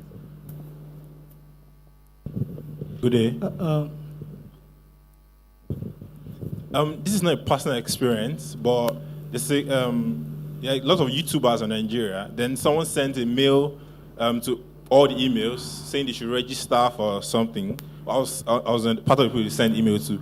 Then AY comedian, the popular one, replied the whole mail saying, "You idiot, get out." And people thought he was talking to everybody. He didn't know that he sent the mail to everybody. And the reaction after that, we started going after him, and someone was just trying to explain what he didn't know that he sent the mail to everybody because there were a lot of CCs and all. So, yeah. Good afternoon. Mine was actually private. I was trying to send. It actually happened in not email, but a WhatsApp chat. So I was sending something to somebody, and then mistakenly I sent it to a group. And I had to quickly think of something that will go in line with the statement, and then I quickly corrected it. But people didn't really, I think they didn't really code, but because I had to find a way to refine my statement, because I was like, God. So I think it's crazy. One more person. There's one more person here.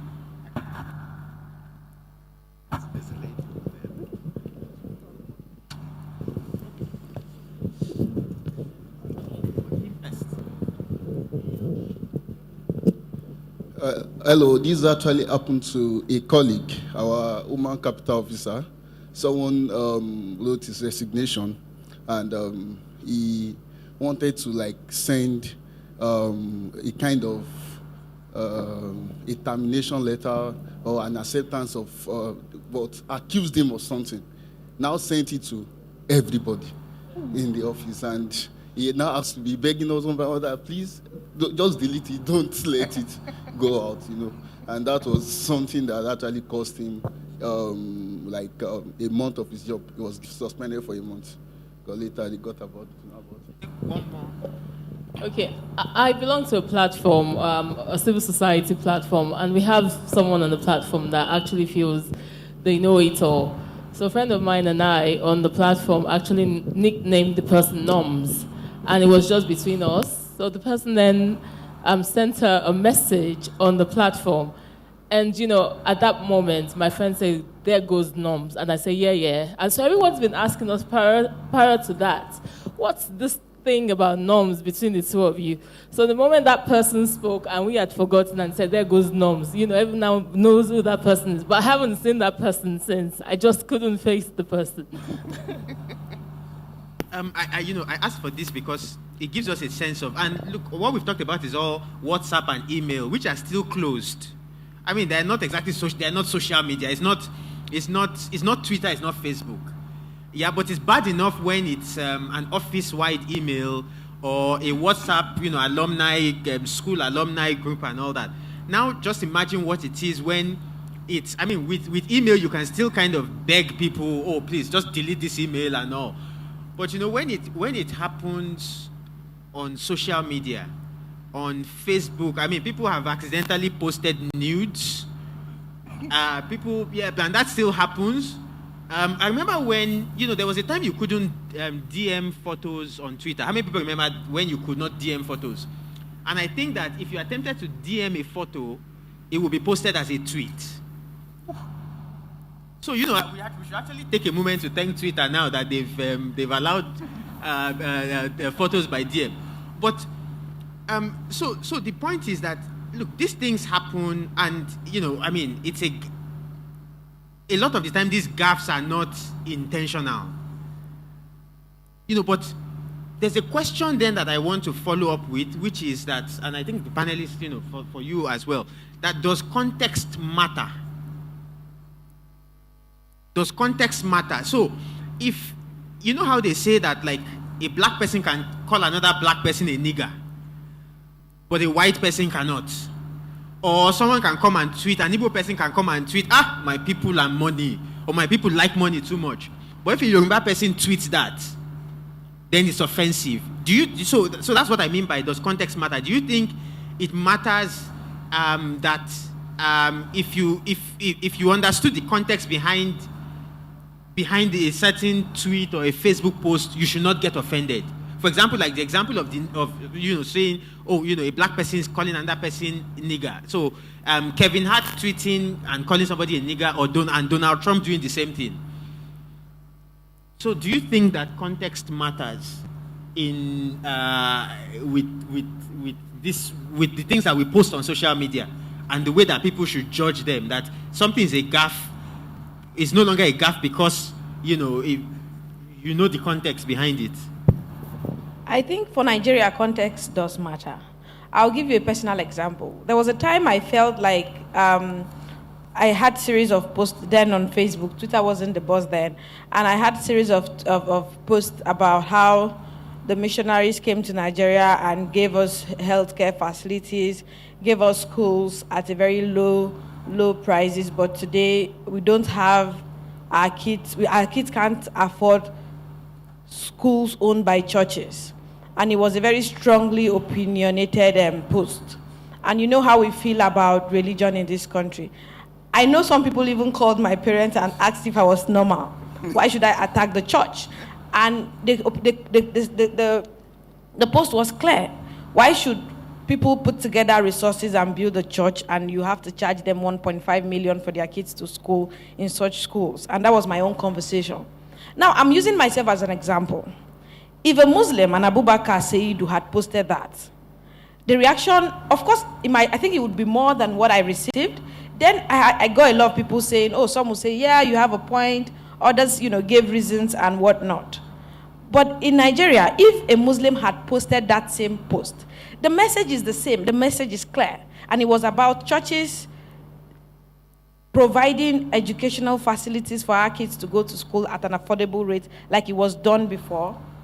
And bringing the debates, let's have a conversation about it. But if a Muslim had done that, I'm sure it wouldn't have been the same way some received the message from me. So context does matter for countries like Nigeria. I disagree.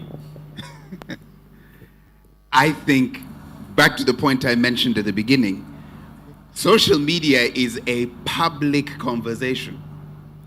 So it doesn't matter, the context doesn't matter at all. You can make your case You can explain why you are holding the position that you're holding. You can explain why you think people should take a particular course of action. You can do all of that. But remember, this is being read, in your case, by Christians, by your parents or your parents' friends, by Muslims, by Americans, by Tanzanians, by anybody in the world who chooses to come and look at what it is that you're posting on Facebook. So in that context actually doesn't matter. This is no longer a private conversation. This is on social media. Everybody is having conversation with everybody and anybody at any time. So it doesn't matter context. You can, I think all the best that we can do is try to explain why we think what we think or why we say what we're saying. We have no control, none whatsoever, over how the message is received by the reader and the viewer. None at all. So the best social media participants or are the ones who are best able to connect with the largest group of people, whoever they choose to connect with, whether it's politics, whether it's young people, whether it's lovers of Manchester United. Those have got, those are the ones who get influence. But in terms of trying to control how your message is received, that one we have no control over. All we can say is what we say. Thank you. Let me welcome Chude, panelist. Before I come to Chude, I want to, how many people have ever deleted a social media post? Because you felt it was misunderstood, or it went, you sent it this way and it went this way. Let me see a few hands again. If you've ever deleted a social media post, again, I want a few examples, preferably personal examples. There seem to be, almost everybody has a hand up. So I want a few quick personal examples this time of what you posted and why you deleted it. So we'll start there. And let's just do it quickly so that we can have a chance to listen to. Yeah. It was concerning this Farago cloth that Aisha Buhari wore. Immediately I posted it, somebody just told me, this thing is not verified, why are you posting it? And then a lot of people has already commented. I quickly deleted it because I have not verified it. Okay, yeah. So we'll move this way, actually. We'll just go this way. Anybody here? I saw a lot of hands up. Okay, yeah. They are now scared, Tolu. You see now, they've deleted their hands. You've deleted your hands. Okay. I deleted one of my posts because I used the wrong word. Instead of leave, L-I-V-E, I used L-E-A-V-E. I'm known as an English student, an expert. So I wouldn't be seen posting something like that. I know a lot of people will attack me on Twitter for that. Yeah, okay. I had cause to do something like that too. I had a little, exchange of opinions with who was of a different religion. And I thought, outcome of our discussions, I thought it was something I could, share. But I realized that I wasn't just addressing that issue to the person I know. There are other people who are also affected by that opinion that may not take it the way my relative took it. And I had to delete that. And that comes to the point that, yes, those things are in context. It's open, it's social media, but yes, it's in context because you cannot control people's interpretation of what you throw out there. So, yeah. One more person? Yeah, there's your hand there. Okay, so I discovered that Facebook will give you a memory of what you posted 5 years ago. So I was trying to raise funds for a project, and then I had finished typing it, I'd sent it, and one of my friends told me, Maya, you just gaffed to. And I was like, yeah, English student, graduate, school fees wasted. So I went back, and I deleted it, and I sat down. So since then, it helped people to just see you as a responsible person. And then people don't say, whenever you're writing, instead of to say, I am coming, you write I and apostrophe and put M, or I have, you now write I-A-V-E. So I stopped, it has helped. Thank you. The last person.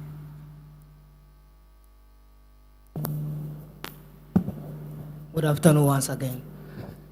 Mine is that I try to text and appreciate on the issue of security that our governor did in our state, that is Plateau State. Instead of writing to Simon Bakolalo, then I then text to Simon Dalon, who is the minister. So I quickly deleted it in order not to confuse. I guess this we've kind of come down, to see that these gaps are not something high up there, and they can be sometimes things as simple as just English, for somebody who is seen as you say, you're an English student, and it can be something where it's an opinion that you just did not think through. But how many people have actually gone back to delete a post from years ago? How many people have gone back to delete a post from years ago? Yeah. I want to know why, because now that's another level. It's not just something you've just posted, but you've gone back to the past. My name is Abayomi. It's just something I do on a regular. I can delete my tweets, everything at once. So it's something I can do. So it's something I just cleanse everything. It's something I do on a regular. Why? I just like to purge. I just like to purge, so it's something I do. Anybody else? I'll give one example. So I worked in First Bank for 4 years, and I didn't get a query. But I did the consultancy job for somebody after 3 months, and I got a query. And I'll tell you this example. So someday, there's this Twitter handle called Questionnaire. How many of you remember that Twitter handle? He asks you questions. So yeah, I was just asking me, have you stayed in a 5-star hotel before? I said, yes. So which 5-star hotel? He even said, I said, Transcorp Hotel. So who paid for it? I said, I think it was Knight Foundation.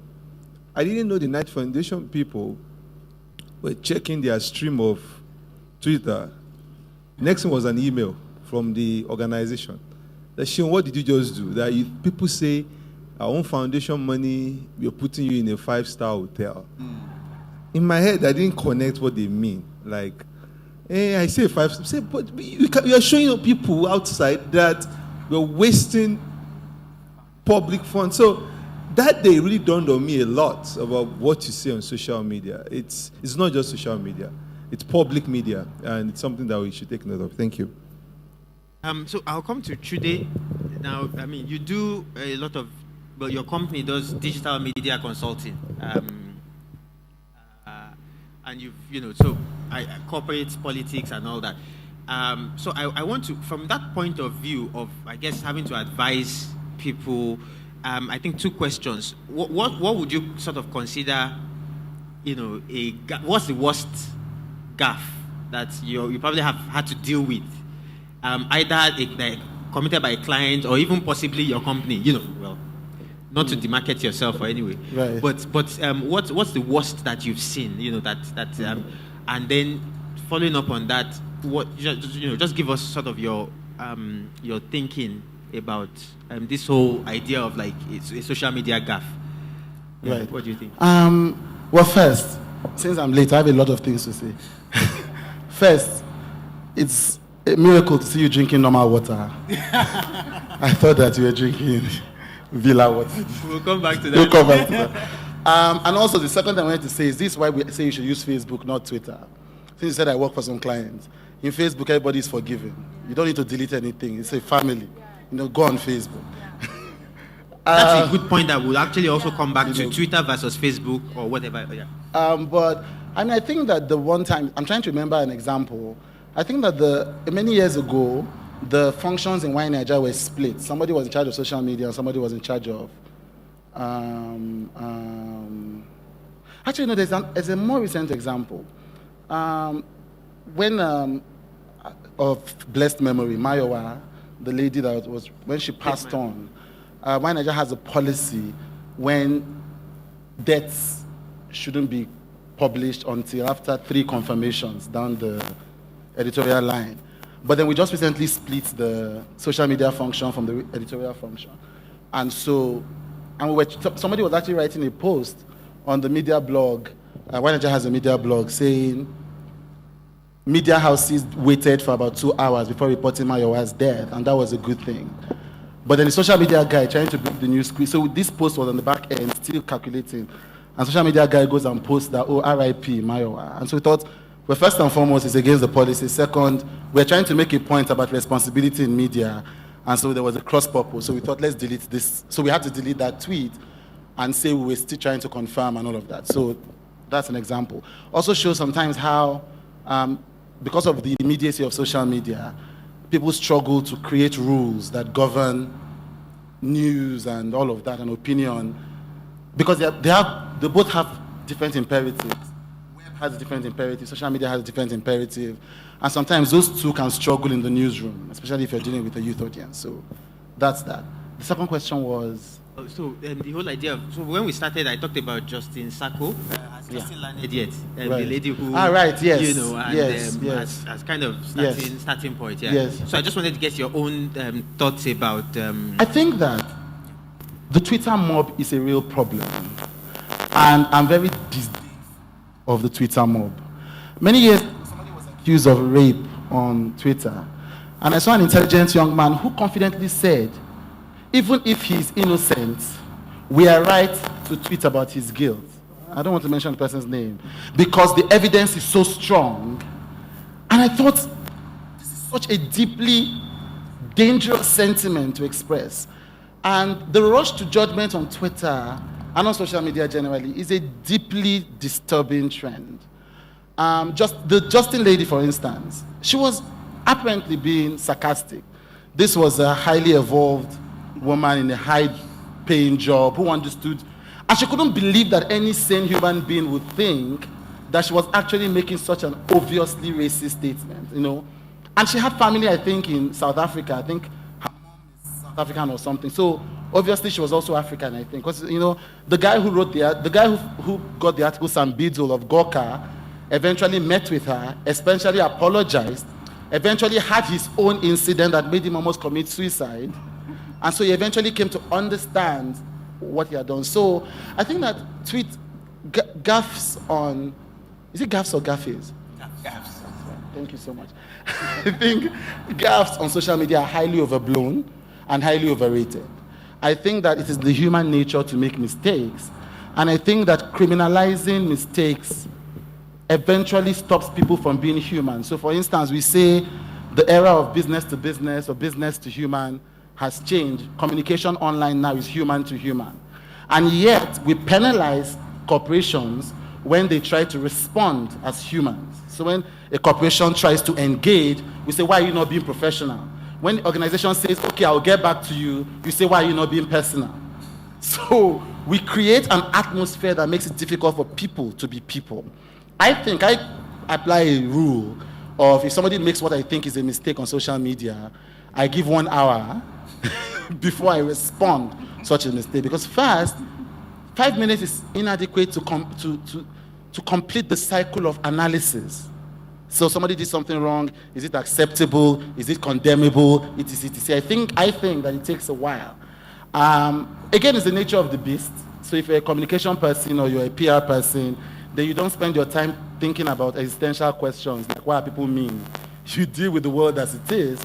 But humans to human, I think that we need to together come up with a new sensibility where we understand the propensity of social media to lead to errors in thinking, and we collectively agree to forgive ourselves.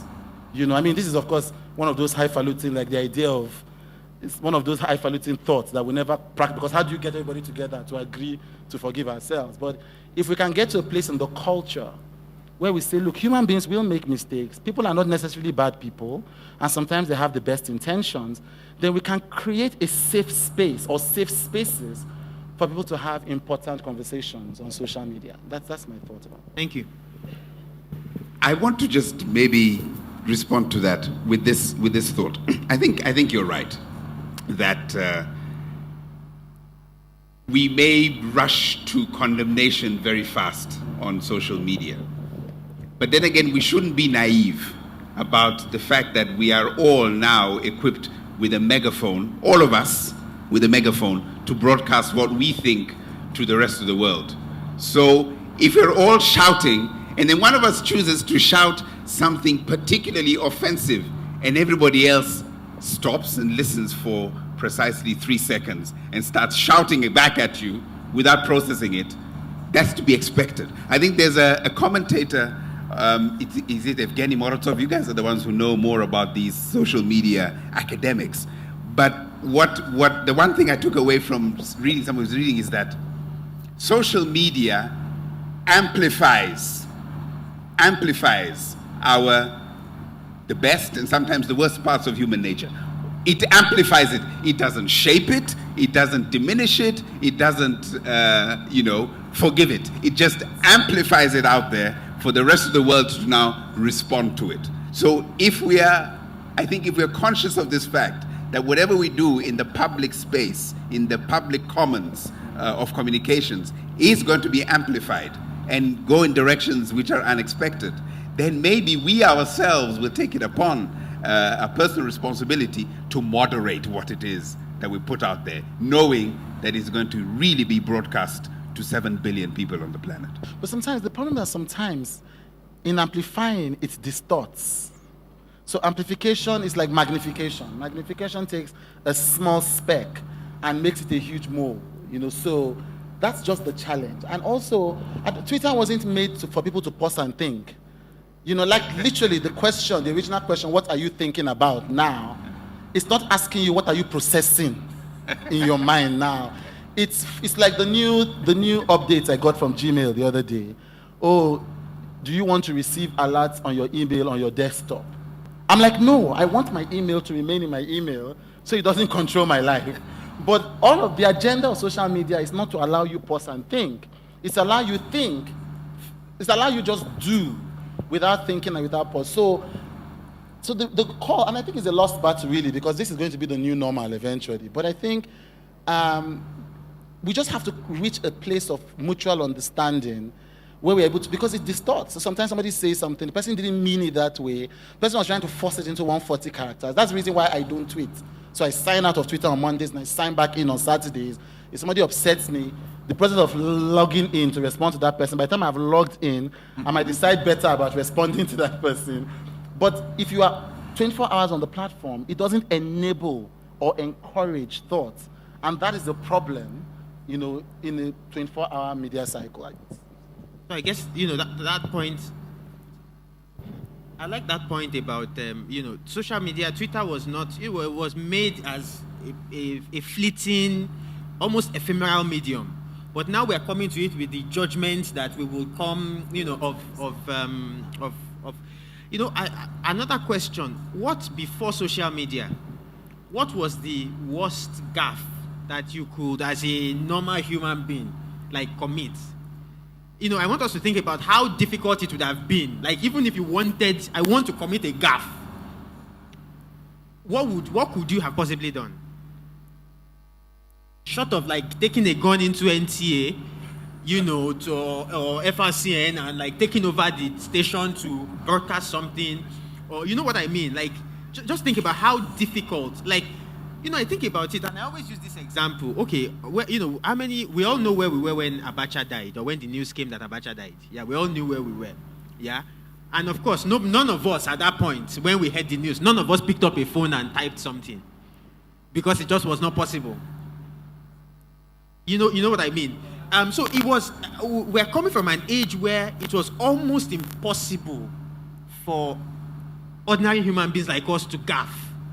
You could be a newscaster and you gaffe on TV, but almost impossible. Now, from that age, we have come to a place where each of us is a walking gaffe. It's a gaffe machine, essentially. Because with your phone now, you can tweet something now that is going to get the entire world on your case. They don't know your name, they don't know your face, they don't know anything, but they will spend the next. So I think that we will not even be having this conversation at all, obviously, without social media. If social media did not exist, I don't think we'll be coming to talk about what it means to gaffe on such a public scale and in front of the world. And that's what that book that I talked about, So You've Been Publicly Shamed. It's a book that actually has the Justin Sacco and a bunch of it. Just assembled stories of people who have been publicly shamed, and how they've come to deal with it. And actually mentions the Sacco incident where the guy who shamed her eventually apologized. Because when he got his own shaming, there's nothing that gives you perspective like when you have what you've dished out to other people gets dished out to you. So I guess it's actually what thinking about along those lines. And what Chude said earlier that I said we should note, he says he doesn't tweet. I've also come to see just how Twitter can be much more, I don't know what the word is, misleading or context-free platform than Facebook, for example. Yeah. And so think about when you tweet 10 tweets.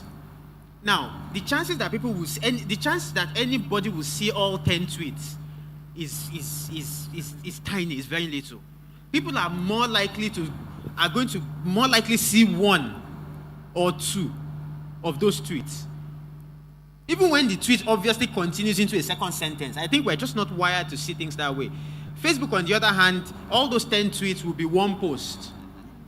And then you can come back and, so what Chude said about, that's why all of us should go to Facebook. Facebook seems to be, it feels like more of that village square. Yeah. I may be mistaken, but I want to go back to that and want the panelists to... First and foremost, I have a hidden agenda in plugging Facebook. So that's that. But I think it's actually the truth. Again, Twitter isn't enabled. Look, Twitter as a platform succeeds the less your thoughts are refined. That's how it was built. Now, there's nothing. The first thought that comes to your head is not the thought you want to share with the world. Usually, as a writer, you want to write an article. I've been writing an article. Okay, I've been writing an article about this administration for 3 months. But each time I write it, I think, context, relationships, etc. And then I'm getting closer to the draft that I need to do. Now, what happens with Twitter is it's literally your first and second and third and fourth and fifth drafts that you are sharing with the world. And obviously, it's not going to be well made. It's not going to be ready made. But if all of us produce our well thought, well made articles, then Twitter would fail as a platform. So you have to balance your priorities against the priorities of a Silicon Valley company, really. Now, Facebook, however, is different. Facebook is, I think, it's not primarily solely about the expression of random thoughts. It's about the building of communities. And therefore, these people know you, they understand you, they have your history. That's the reason why you put up a post in Facebook. You put up a post in Twitter and get 2 retweets. Put up a post in Facebook, you get 94 comments. I saw my friend Chooks one day of Guardian, right? I'm in the front of the cockpit. I'm going to be a pilot. And grown men, 54 years old, people that were editors when I was in school. Hi, Chooks, my guy. It's like, what's wrong? So Facebook turns people, I think that Facebook turns people into their babyest format where they feel comfortable, and because it doesn't punish for length, it doesn't punish, so it allows you fully express your thoughts. It allows you fully think through it. And you can edit your posts. You can edit your posts. And you have more context. This is what you post. Can look at your about, can look at your photos, can look at your political views, can look at and say, okay, I get where he's coming from. I get where she's coming from. It's also, Facebook, for instance, is the only platform that recognizes, I think, 16 gender identities as well. So really, we can even see literally, you can see where you are literally coming from. So these are 2 platforms enabled for 2 different things. I think that the truth is that people need to understand. It's like if you want to get to California in 18 hours, you're not going to enter a ship. You're going to enter a plane. And so it's the same thing. If you want to hear deeply textured discussions about Obama's government, you don't go to Fox News.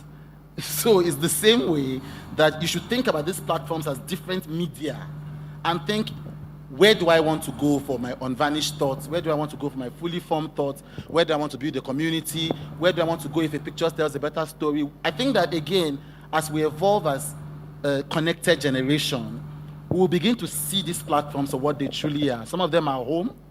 Some of them are the bar. Some of them are having nothing to locker room. Some of them are the locker room. Some of them are all kinds of places, and we begin to think a bit more But unfortunately, some people are going to have to be the scapegoats. In any time before you move into a new normal, there'll be people who are caught in the middle, and then suddenly they realize, oh, we shouldn't use that for this. So many of us who don't tweet a lot, we only do like Okpeo. Somebody tweets something, and I'm like, I was going to tweet that thing last week. Jesus is faithful. And you learn and you move. Unfortunately, the more vocal people, just like the person that always asks questions in front of the class, are going to be sacrificed so that the rest of us can learn and move forward. I think if we're talking about this topic and we don't talk about the shorthand writing that is all over the place in Nigeria now, we're not doing justice to this session. When someone is telling you how and he's writing OW, and it's now a trend, and it's a trend for even graduates in Nigeria. People are sending you messages, serious messages, and they're writing, oh God, I just want to plug, as in, I don't know, it gets to me so much that I don't know how to react to it.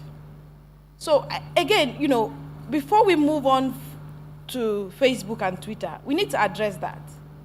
Is that the kinds of conversations we want to be having? Is that the kinds of spellings we want our young people to be? Is that how we want them to be writing? Why are you spelling how? Each time I talk about it, it gets to me. I had to force myself to tell everyone around me that sends messages, like, I don't even respond. I'm like, what are you saying? And my little brother at some point was always sending messages and was writing. I'm like, why do you send messages like that? Why do you write like that? And he said, that's a trend. Everybody's doing it. I said, no, it's not a trend. It is wrong. Because when you're writing examinations tomorrow, you wouldn't know what is the correct spelling. So I think we have to start a conversation around that and tell our young people that is not the right way to write. You don't write wrongly and call it a trend. That in itself is very wrong. So I think that's a major thou shalt not gaffe that we should take home as well. Moving forward, Facebook is forgiving, like Chude rightly pointed out. Facebook is very forgiving. And these terms I just pointed out, that's where you see them. They're all over Facebook. Their own Facebook. And you see it all over the place. And, Facebook is like a newspaper where you see the words, they're written down there, and you can go back to it. Twitter is broadcast, so it drops. And again, with due respect to natives of Facebook, the Twitter community, I think they're a little more demanding, and they're the ones that in the urban areas, very much in the urban areas, and they're following news. If you're all about news and current affairs, you're more on Twitter.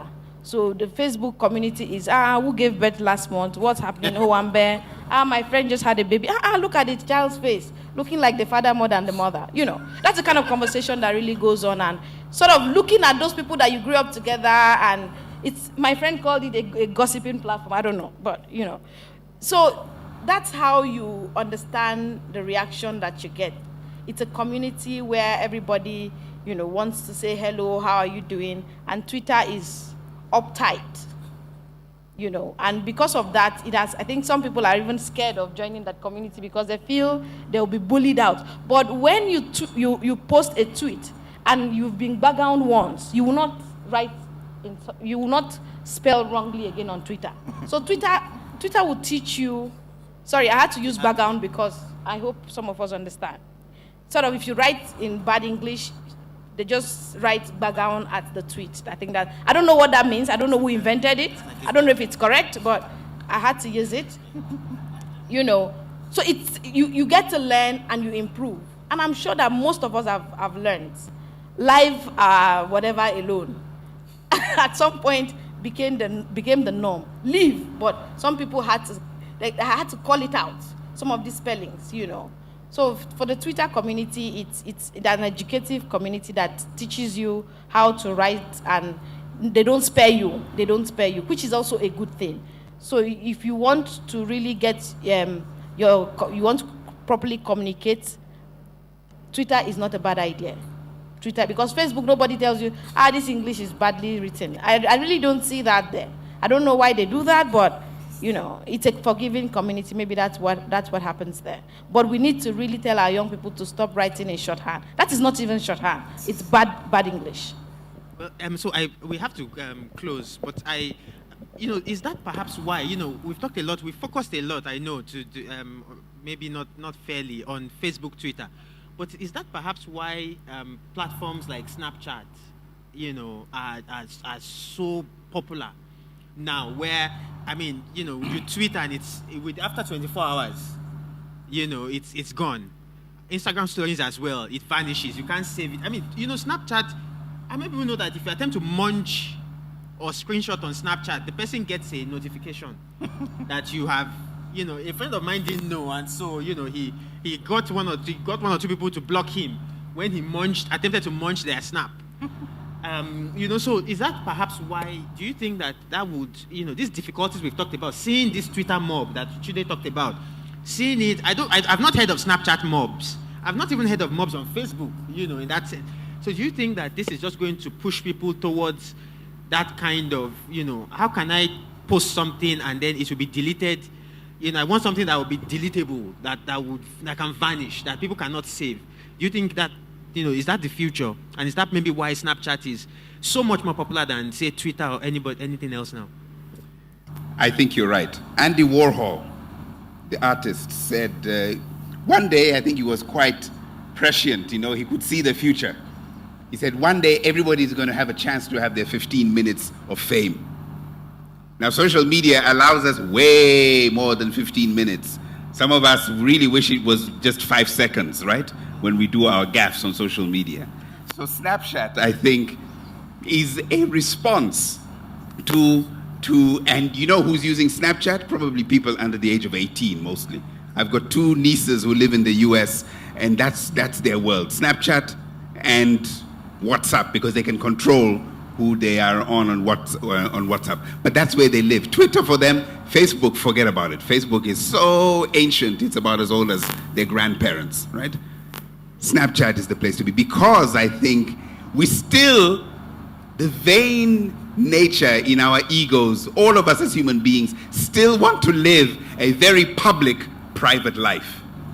We want to live a very public, private life. So we still want to do the social media so that people can see us. We're famous for however many seconds, but we want control over how long we can have our gaffes exposed to the rest of the world. So Snapchat works very well. I just want to comment a little bit on what was said a little bit earlier there.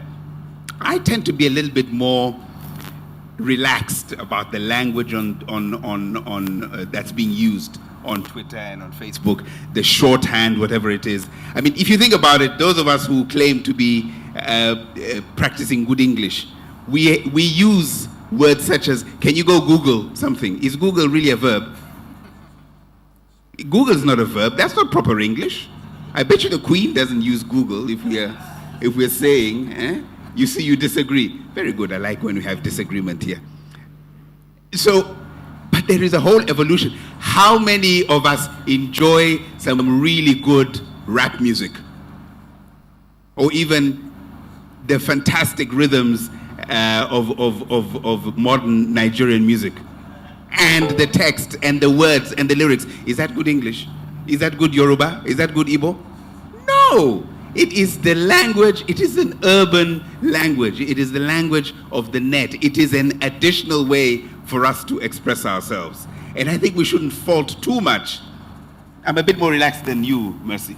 We shouldn't fault too much the young people or the netizens wish to express themselves in these particular ways. The way you express yourself is a whole dimension to your persona as well. It's like the way you dress on a picture, the way you express yourself in text is part of that persona. So let's be, I think, a bit relaxed about that one. And finally, so I think you're really being a bit unfair with Twitter. I actually think, as you said, Twitter makes you really think. You have 140 characters to convey a deep thought. You will really think about it. Wasn't it you, or was one? There's another person on Twitter whom I used to love every morning, the headlines, that they would turn the headlines into a fantastic 140-word character story. Was it you? Teju Cole, yes. He stopped doing it now. Could you please talk to him and see if he can? Now that took deep thinking, and he blogged about it. He said, this is my thought process. And I thought, to be able to be so conscious about how you use the language and expression and evoking what it is you want to say in a 140-word character, I think that's an absolutely marvelous instrument. I actually think our high school, in fact, our primary school kids should be taught how to tweet in proper English. Then we shall save our languages. Thank you. The mention of Teju Cole just made me think of what we said earlier about context. So Teju Cole used to do that stuff where he would take news headlines from the past and just, turn it into just this fantastic, just very illuminating message. And, there was a day, and often the subjects of those tweets were often working class, poor people. So some Baba in Isolo or something, who did something.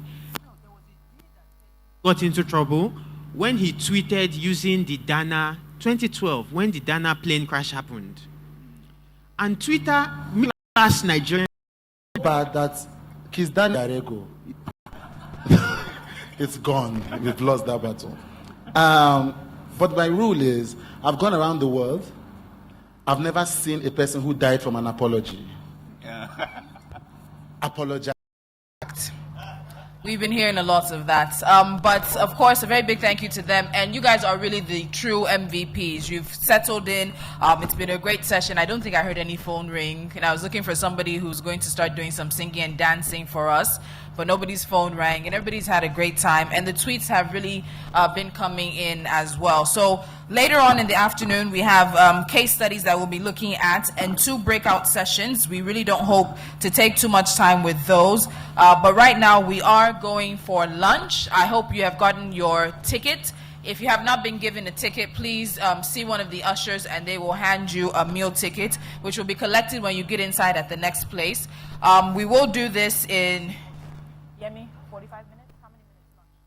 We will do lunch in 45 minutes. Please, everybody come back inside. It is 2:20 now, so we're looking to kick off the next session 3:05 thereabouts. So thank you again, and see you in a few minutes.